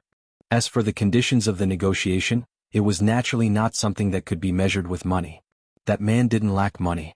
He only lacked resources, and Lin Shuya could give him such resources. After that, naturally, Hua Jin was privately kept by her and became her pet. After he got together with Lin Shuya, his life had indeed undergone a drastic change. He finally moved out of that dark and gloomy basement dormitory. Chapter 2266. In that kind of dormitory, to be precise, even a dog could only wag its tail. Lin Shuya rented a luxurious apartment in the city center for him. It had one bedroom and one living room, and it was a place for the two of them to spend time together. Before that, Lin Shuya had never had a man by her side. Hua Jin was her first and only. She gave him lots of love, a house, a car, and even his debut in the entertainment industry later on. She was the one who pulled the strings. At the beginning, Lin Shuya did not fall too deeply into this relationship. She repeatedly told herself to treat this as a game. Both parties were willing. She was clear about her mission. Her marriage was ultimately not up to her. When she was of age, she should follow her family's arrangements and marry another man. That man was probably from a wealthy family or a prestigious family. In any case, there would be no future between her and Hua Jin. Before that, she might as well play with the man she liked as she liked. It was not a bad idea to have some fun with him. But at the beginning she had clearly told herself that. However, as the game progressed, she gradually fell too deeply into it. He was like a poppy. When she realized that she had fallen too deeply into it, it was already like drinking poison to quench her thirst. At that time, Lin Shuya was a little afraid. At the end of this game she would definitely be scarred, right? But even so, Lin Shuya did not want to leave him even though she had the chance. She was a little indignant. She had already done her best, but why? From the beginning to the end he looked indifferent. He did not even look at her. Even though every time he spoke those words of love to her, and when they were entangled, those tender feelings that numbed her to the bone were also good, but in the end, it was just an illusion. He did not love her. She was indignant. She had already fallen into the swamp. Her stubborn personality made her want to drag him down with her. She needed him, but did he not need her? Or did he not need her at all? Hence, when Lin Shuya walked into the ward that time and saw Hua Jin holding another woman's hand tightly, he finally broke into a smile. The melancholy on his face was gone, and in its place was joy and tenderness in his eyes. That bright and beautiful gaze pierced her deeply in that instant. On what basis? What right did she have to do everything in her power to win his favor? In the end, his gentle expression blossomed in front of another woman? Could it be that all the hard work she had put in was not enough to please him? Lin Shuya was finally enraged. That night, in the ward, it was as if she was possessed. She vented her anger by shouting those cruel and hurtful words at him. Men are indeed lowly. I treated you so well, but you didn't take it to heart. That woman only took care of you for a few nights, and you treat her so sincerely? Rong Jin, why do you have to ruin yourself like this? Do you think she treats you sincerely? She only sees you as a pitiful worm because she feels sorry for you. Such mockery was harsh, sharp, unbearable, and unbridled. Lin Shuya still remembered how Hua Jin hugged his battered body and curled up in a corner of the hospital bed. His head was lowered, and he did not say a word. It was only by chance that she caught a glimpse of a tear falling from the corner of his eye. Chapter 2267. However, Hua Jin forced a smile and said, "You don't have to apologize." What? Because what you said is the truth. Hua Jin looked up and forced a smile on his face, but it was enough to make one's heart palpitate. Pathetic, despicable, lowly. All this while, I've been groveling to please all of you. Isn't that so? Lin Shuya was stunned. All of you treat me as your private property, as something that can be trampled on. However, she has always treated me as a human being, so, even if it's just a little bit of my self-esteem, she has at least given it to me. Just because I'm a cheap object, all of you can act so high and mighty in front of me without any scruples. Isn't it also because you covet the pleasure and warmth that I can give you and want to keep me by your side? That's why you're so nice to me, isn't it? However, she has never coveted anything from me and never expected to get anything from me. Perhaps such behavior may seem hypocritical to you, but at least I've found my dignity as a human being. Hua Jin smiled again. Perhaps dignity is something that you can easily get. However, to me it's an extravagant hope. That's right. Dignity may seem cheap in Lin Shuya's eyes, but to him, it was so precious. Hence, he had been domineering and arrogant in the production team because he wanted to use this opportunity to regain his pitiful dignity. In this world, the strong preyed on the weak. She gradually came back to her senses. When Lin Shuya came back to her senses, she looked up and met Hua Jin's calm but cold eyes. She could no longer hold back her tears and they overflowed. I'm sorry. I may have done a lot of things that hurt you and said a lot of things that hurt you, but I didn't mean it. Xiaoya, you and I are not compatible. Even if you insist, there's still no way for us to be together. Even if I love you, so what? Will your family accept a good-for-nothing like me? Lin Shuya exclaimed, You're not a good-for-nothing. At least in their eyes. Hua Jin took a deep breath and said coldly, I am. Lin Shuya didn't want to listen to him anymore. She covered her ears and shook her head helplessly. Shut up. Stop talking. Stop talking. If you love someone, you shouldn't force them, right? Shut up. You see, even now you're still talking to me in a commanding tone. We've never been equal. Hua Jin didn't care about her breakdown. He smiled and said indifferently, I want to love you too, but I can't do it. Shut up. A scream echoed in the empty bathroom. Lin Shuya yanked Hua Jin's arm with such force that he was caught off guard and was dragged into the bathtub. Her slender body was submerged in the warm pool water. Stop talking. Lin Shuya's drenched body seized the opportunity and pressed him under her body. Hua Jin didn't seem to struggle at all. He allowed the water to submerge him, submerging his shoulders and chest. The warm water kept pouring into his eyes, nose and ears, but he didn't struggle at all. He didn't move at all and even stopped breathing. Chapter 2268. It was a passionate kiss. You're the only one I have. Why are you abandoning me? When Yun Shishir woke up, it was already past noon. She opened her eyes and saw that the curtains in the bedroom had been opened. The warm afternoon sun shone through the clear floor-to-ceiling windows. Yun Shishir turned her head and saw that the other half of the bed was empty. Mu Yaja had already woken up. Why didn't he wake her up? Yun Shishir muttered to herself. She wanted to get out of bed, but the blanket was so warm that she was greedy. She thought to herself, I'd better stay in bed for a while. Thus she turned around. However, the moment she turned around, she saw Yu Yu and Xiao Yichen lying on the edge of the bed. One of their tender little faces looked adorable while the other looked disgusted. The former was from Xiao Yichen while the latter was from a certain black-bellied little boy. Yun Shishir was so shocked that she almost choked. Mommy can really sleep. Little Yichen faintly uttered these words. Yu Yu looked disgusted and said airily, Daddy is usually so busy. If Mommy continues to be so willful, Daddy will be squeezed dry sooner or later. Ting, Yun Shishir's face instantly turned red. You, what nonsense are you talking about? Was she the one who had misunderstood? She felt that Yu Yu's words had a deeper meaning. Moreover, these words seemed to have a deeper meaning. Squeezed dry. She couldn't imagine that this word had come out of Yu Yu's mouth. The point was, did he mean what she had imagined when he said, squeezed dry? At the thought of this, Yun Shishir's face turned unreasonably red again. Xiao Yichen comforted him. Yu, don't worry. Daddy is so energetic. Even 10 mommies won't be able to squeeze him dry. Hey, Yun Shishir blushed and said unhappily, where did you learn these words? Xiao Yichen snickered and said, Uncle taught us. Yun Shishir was confused. What did he teach you? Originally, we wanted to wake Mommy up earlier, but my uncle said not to wake you up too early. Daddy and Mommy must be busy until very late at night. I want you to rest more. Otherwise, Daddy won't be able to rest well. Uncle is afraid that Daddy will have kidney deficiency. In the future, Mommy's happiness will be at stake. The more Xiao Yichen talked, the redder Yun Shishir's face became. A murderous look slowly appeared in her eyes. Poof. Yu Yu hurriedly covered Xiao Yichen's mouth and scolded her angrily, how could you betray your uncle like this? The two little guys suddenly felt a gust of cold air and couldn't help but shiver.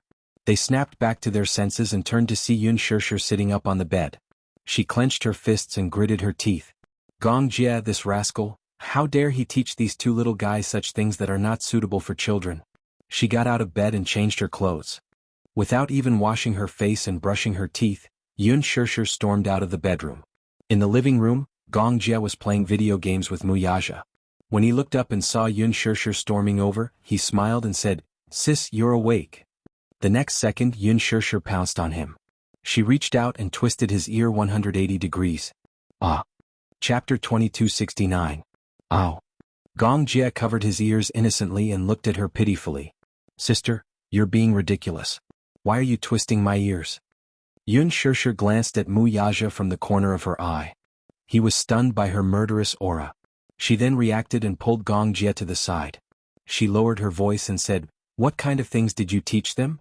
Gong Jia was still confused and shook his head blankly. Yun Shishir punched him. Hurry up and tell me the truth. I really don't know. Gong Jia looked extremely innocent. His eyes were like those of a deer's, blinking repeatedly. It could melt one's heart. However, she didn't fall for it. Tell me the truth. Xiao Yichen and Yu Yu were hiding in the corner. They secretly watched this scene and felt satisfied. They smiled at each other and gave each other a high five. Poor Gong Jia had been pranked by these two black-bellied rascals. In reality, Gong Jia was really innocent. He wasn't the one who had instilled those words. Yu Yu and Xiao Yichen had just put the blame on him.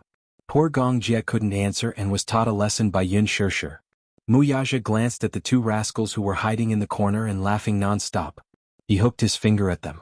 The two rascals were like beasts that had been summoned. They eagerly went into his arms. Muyaja pinched their noses and questioned, "What bad things have you done?" "We didn't do anything bad," Yu said self-righteously. Xiao Yichen covered his mouth and snickered. "Uncle is so wronged. He was pranked by Yu. Now he can't clear his name even if he jumps into the Yellow River." Muya, on the other hand, had a clear mind. The three of them had a tacit understanding. After Yu explained a little, he roughly understood. Gongjia was unlucky. A black pot flew from the sky and smashed on his face. In the end, Gongjia did not understand why he offended Yun Shishir for no reason and was taught a lesson. Yun Shishir seemed to have realized something. She suddenly turned around and glanced at the two little kids in Muyaja's arms. She suddenly understood something and her face darkened. "You two, Mommy, you woke up so late. We're already being very nice to you by not complaining that you're lazy," Yu said with a smile. Yun Shishir felt guilty and stammered for a while. She did not have the courage to reprimand them. Poor Gongjia. He took the blame and suffered for nothing. Where's Huajin?" Yu said, "Oh, brother Huajin received a call. He said that he had something urgent to attend to, so he left first." "Oh," Xiao Yichen suddenly said with disdain, "Mommy woke up so late. Luckily you can cook. Otherwise, if we waited until Mommy woke up to cook, we would be so hungry that our souls would leave our bodies." Yun Shishir looked away guiltily and played dead.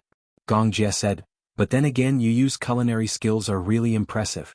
I wonder who she inherited this talent from?" As he said this, he quietly looked back and forth between Yun Shishir and Muyaja. Suddenly he said, "Positive from negative?" Ahem.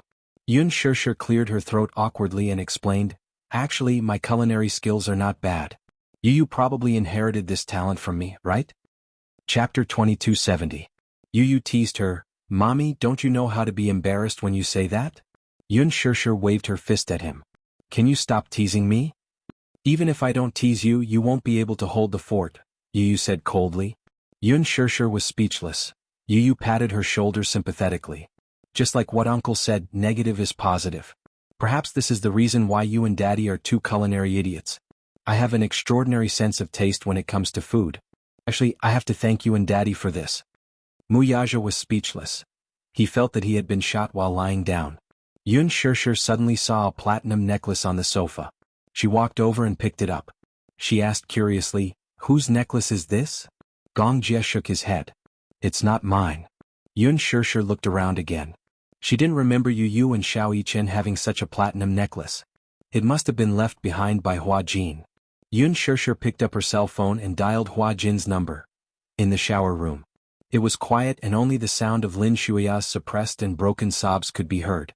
Even though she was trying to restrain herself, it wasn't difficult to hear the despair in her voice. Huajin was pinned under her as he stared blankly at the ceiling. His chest, which was exposed above the surface of the water, felt the warmth of her body. He didn't know if it was the water that was overflowing or her tears.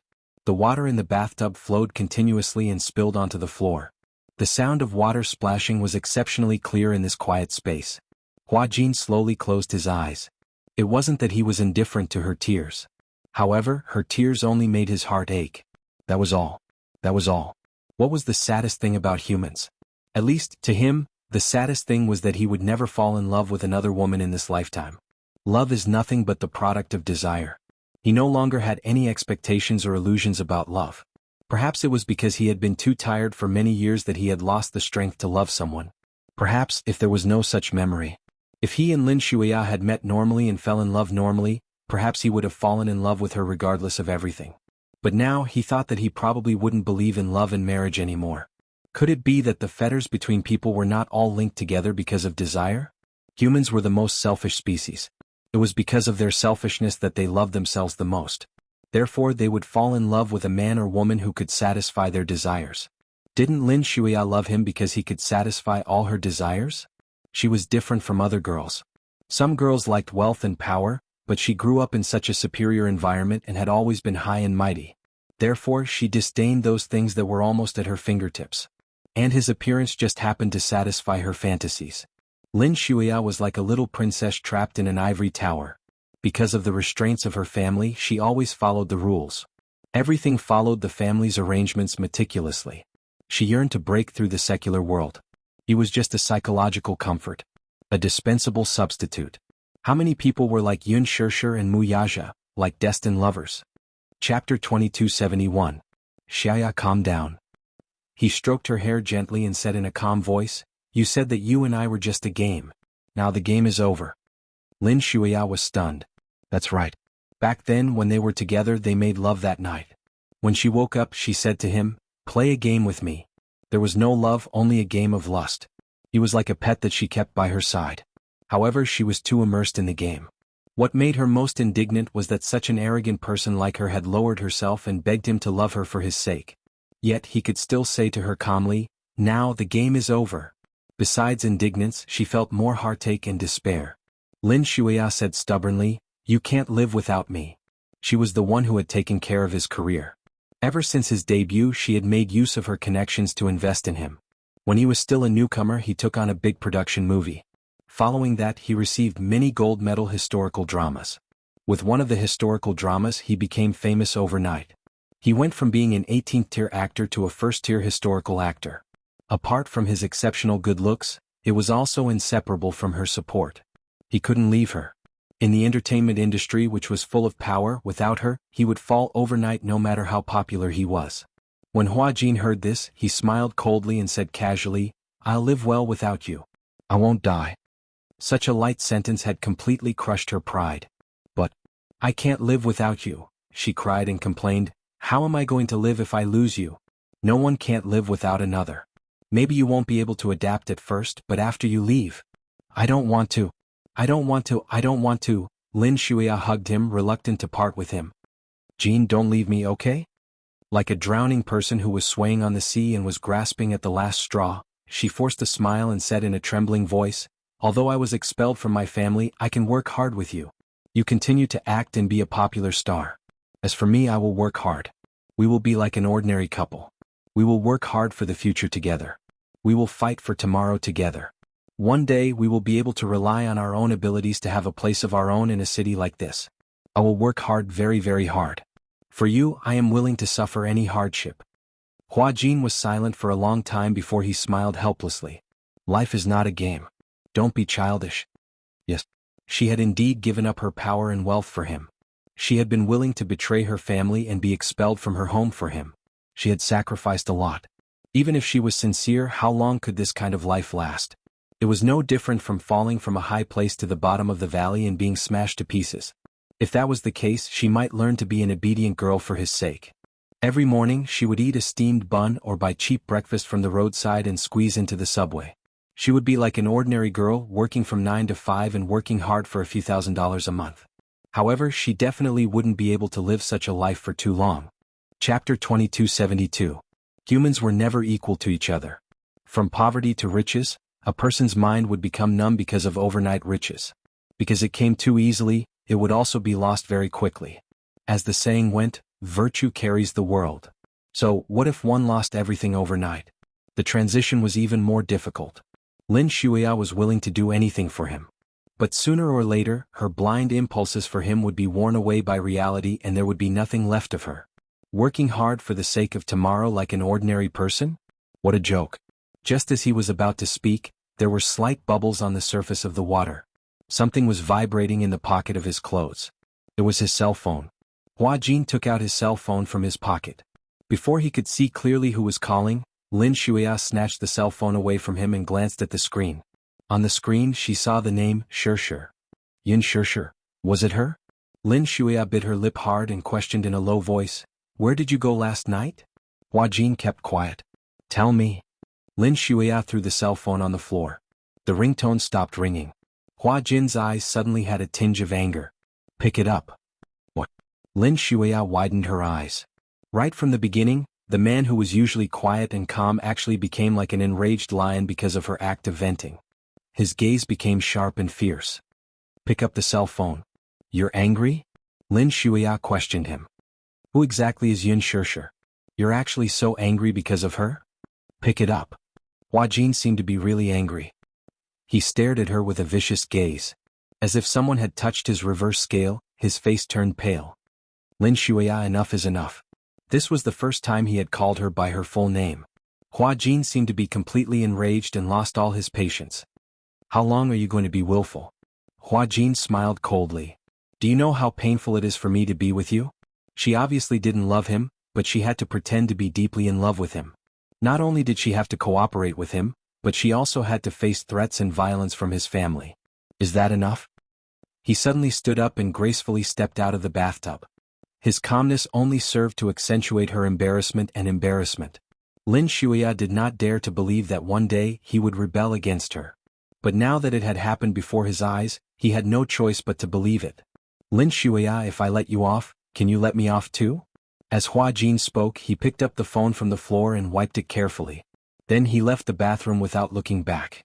Lin Shuya stood rooted to the ground in a daze, not reacting at all. After Hua Jin left the bathroom, there was a long period of silence. Then she heard the sound of the door opening and closing.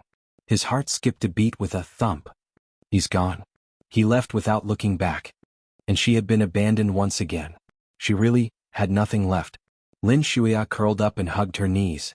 She buried her face in the crook of her arms in despair and cried loudly. After Hua Jin changed his clothes and left the apartment, he stood in a secluded place and dialed a number. When the call was connected, a man's dignified and deep voice could be heard from the other end. Who's that? The father and daughter were really cut from the same cloth. They were equally arrogant. Chapter 2273. Hua Jin. The moment he heard this name, it was as if a bomb had exploded. The smell of gunpowder filled the air. Bastard. You still have the guts to call me? Hua Jin moved the phone away from him with a look of disgust. He lit a cigarette and took a deep puff. However, because he took in too much, he choked. Cough, cough, cough. He covered his mouth and coughed violently. The man's furious voice came from the other end of the phone. You despicable thing, I don't know where you came from, and I don't know what tricks you used to seduce my daughter. I didn't call you to listen to you lecture me. Hua Jin interrupted the man's incessant scolding. He paused for a moment, and without waiting for the other party to speak, he continued, Your daughter is in my apartment. I don't know what happened between you two, but I'll send you the address of the apartment immediately. You have to come and take her home. What tricks are you playing now? Uncle, I swear to you that I'll cut all ties with her, Hua Jin sneered, but he still replied politely, Uncle, I swear to you that I'll cut all ties with her. However, the condition is that you have to discipline your daughter well. Tell her not to pester me and I won't pester her either. I've already laid my cards on the table with her. As for her side, it's not something I can interfere with. However, I'll make it clear to you that I'll cut all ties with her. Whether it's the house or the car, I'll return everything she gave me to her. However, I hope that you can be merciful and stop disturbing my life. I have no intention of interfering with your relationship, so please give me some space. You. His words were straightforward and embarrassing. Lin Buxiong had always thought that Hua Jin and Lin Shuya's relationship was not consensual, but it was more likely that Hua Jin coveted his precious daughter's wealth and status. However, in the end, it was his daughter who kept pestering the other party. In the end, the other party filed a lawsuit and complained that his daughter caused trouble for him. What the hell was going on? She was not chaste at all. Discipline your daughter well. Tell her not to pester me again. Please don't disturb my life again. These two sentences had infuriated him to the point of bursting into flames. His unfilial daughter, what kind of shameful things did she do outside? Messing around with a man and a woman was a disgrace to him. Fortunately, the matter had not spread. Otherwise, the Lin family's reputation would have been ruined by him. A girl who kept pestering and chasing after a man. Now that things had come to this point, she was still pestering him. Where did she put the family? Could it be that she was mesmerized by his beauty? On the other end, Hua Jin said sensibly, Uncle, don't worry. I'll keep my mouth shut about this matter. Send the address over. Okay. I put the key to the apartment in the mailbox at the door. After hanging up the call, Hua Jin sucked in a deep breath of cold air and sent his apartment's address over via text message. Everything was over. No, he was finally. Lin Shuya cried until she was tired. Coupled with the fact that she had not slept the whole night, she was so exhausted that she fell asleep in the bathtub. She woke up when she heard the sound of the key unlocking the door. Chapter 2274. Lin Shuya jumped out of the bathtub agitatedly. She did not care that she was drenched and dragged her wet body all the way to the shower room. However, as soon as he opened the door, he saw the door open and a group of people in black suits walked in. Lin Shuya shrieked. They were no strangers to Lin Shuya. They were the bodyguards of the Lin family. Could it be? Lin Shuya was still in a daze when she saw Lin Buxiong walking in with a sullen face. When he stepped through the door, he saw Lin Shuya standing there with her clothes disheveled. She had been soaking in the bathtub all this time. Not only was she drenched, but her clothes were also completely drenched. Therefore she looked extremely disheveled. Lin Shuya's heart sank when she saw Lin Buxiong. Her thoughts were in a mess and she could not figure out what was going on. Dad, why are you here? It was fine if she did not speak. The moment she spoke, Lin Buxiong was furious. Especially when he saw her in such an unsightly state. Her wet clothes clung to her graceful body, so many of her sensitive parts were faintly discernible. Lin Buxiong glared at the people behind him. The bodyguards behind him knew how to read people's expressions and immediately turned their backs. Get out. Wait for me outside. Yes. The bodyguards filed out and closed the door. Only Lin Buxiong and Lin Shuya were left in the spacious entryway. Dad, why are you here? Lin Shuya mumbled. She did not have much confidence in her voice. If she was not in such a disheveled state, she might have been able to raise her chin and speak. But now she just wanted to find a corner and hide. She did not want him to see her in such a sorry state. Lin Buxiong's sudden appearance had completely messed up her mind. How did he get the key to the apartment? Only Hua Jin and she had the key to the apartment. Could it be? The moment she thought that it might be Hua Jin who lured her father here, Lin Shuya felt that the world was spinning. It was not a light blow. Lin Buxiong heard this sentence. Lin Buxiong's expression changed again and again, and the veins on his forehead bulged. He suddenly strode forward and slapped her wet face. Smack. A vicious slap came from the palm wind. Lin Shuya didn't have the chance to dodge and took the slap. Her face was slapped to the side and she took a few steps back. She was stunned for a while before she resentfully raised her hand. When her fingertips touched her burning cheek, she was startled. Shameless bastard. You still have the face to acknowledge me as your father? Lin Buxiong's thunderous roar shook the small entryway, causing it to rumble. Lin Shuya's head buzzed. Her vision turned black and white. She felt so wrong that she wanted to cry, but she couldn't shed a single tear. Look at yourself. Now lower your head and look at yourself. Do you still have the face to call me Dad? Lin Buxiong glared at her in exasperation. If it weren't for her delicate body and if she were his son, he would have flown into a rage out of humiliation. He would have picked up a stick and given her a good thrashing. Was it not enough for her to humiliate herself? Did she have to humiliate the Lin family before she was satisfied? Chapter 2275. Yeah, how could I forget that I was chased out of the Lin family's house yesterday? Now, I don't think I have the right to acknowledge you. You. Lin Buxiong was infuriated by her stubbornness. His chest heaved with anger and after a while, he gritted his teeth and said, Shuya, how badly do you want to humiliate yourself before you come to your senses? How am I humiliating myself? Lin Buxiong was so angry that he couldn't speak. He resisted the urge to slap her and sneered. How do you think I found this place? Lin Shuya's eyes widened in shock. She heard Lin Buxiong's cruel voice. It's all because that gigolo of yours called me and told me that he was determined to cut all ties with you. That's when I found out that it wasn't his wishful thinking to be with you. Do you know what he said? That man said that he hoped that you would stop pestering him. He said that as long as you gave him the car or the house, he would return them in full. Moreover, he would completely cut ties with you.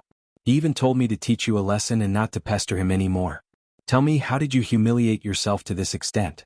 How could such a lowly thing humiliate you to this extent? Shuya, it's time for you to wake up. When Lin Shuya heard that, she cried hysterically, Impossible. He wouldn't say that. Is it you? Did you force him to say something like that? I forced him. Lin Buxiong retorted coldly as if he had heard the funniest joke in the world. I forced him? Shuya, he didn't even care about you. It was all your wishful thinking from the start. If he hadn't sent me the address, how do you think I would have found this place so quickly? My face has been completely thrown away by you. Take advantage of the fact that things haven't gotten out of hand yet. Come home with me and apologize to Grandpa. In the future, cut all ties with that B***st and don't get close to him. Lin Shuya fell to the ground, her eyes empty as she muttered, Impossible? Impossible? How affectionate do you think he is to you? She was just playing with you, but you actually took it for real. Are you done fooling around? Come back with me. No. I'll say it one last time. Come home with me. Lin Shuya stood up abruptly and shouted at the top of her lungs, "No! You!" Lin Buxiong was furious again. "You unfilial daughter." He turned around, opened the door and said in a deep voice, "Bring her back." The bodyguards nodded and walked in. One of them held one of Lin Shuya's arms while the other wrapped her in a suit jacket. Ignoring her struggles, he hit her on the back of her neck and knocked her out. Lin Shuya's vision went dark. In her daze, her mind was filled with Hua Jin's resolute expression.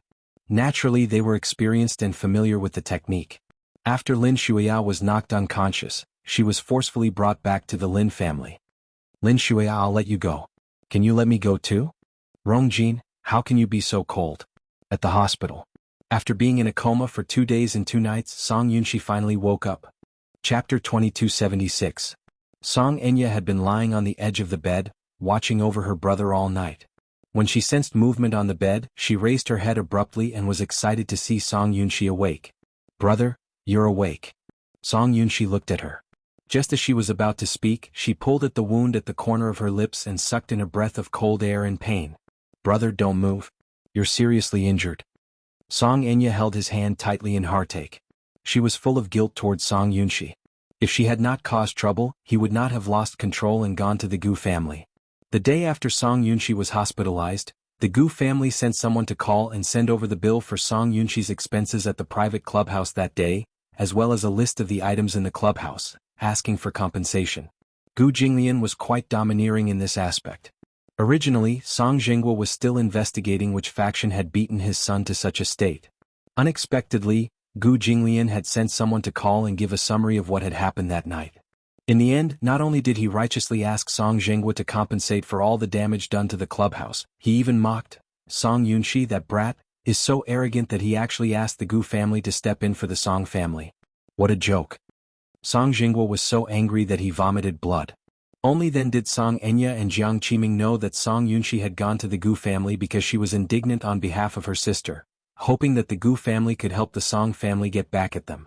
In the end, she offended Gu Jinglian and ended up being beaten to such a state.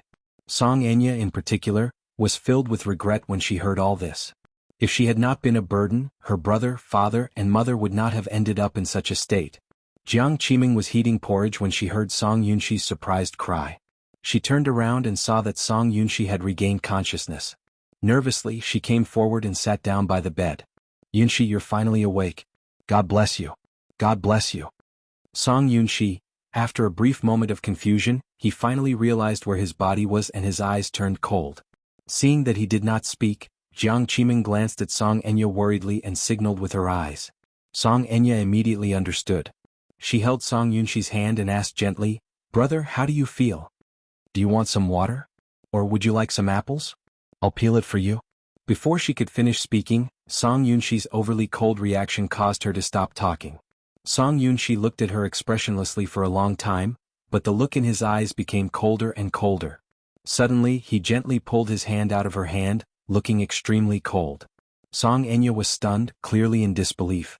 Song Yunshi had never treated her like this before. He had always doted on her like she was the apple of his eye. However, his reaction at this moment was so cold that it made one's heart palpitate. "Brother, what's wrong? Don't touch me." Song Yunshi turned around angrily.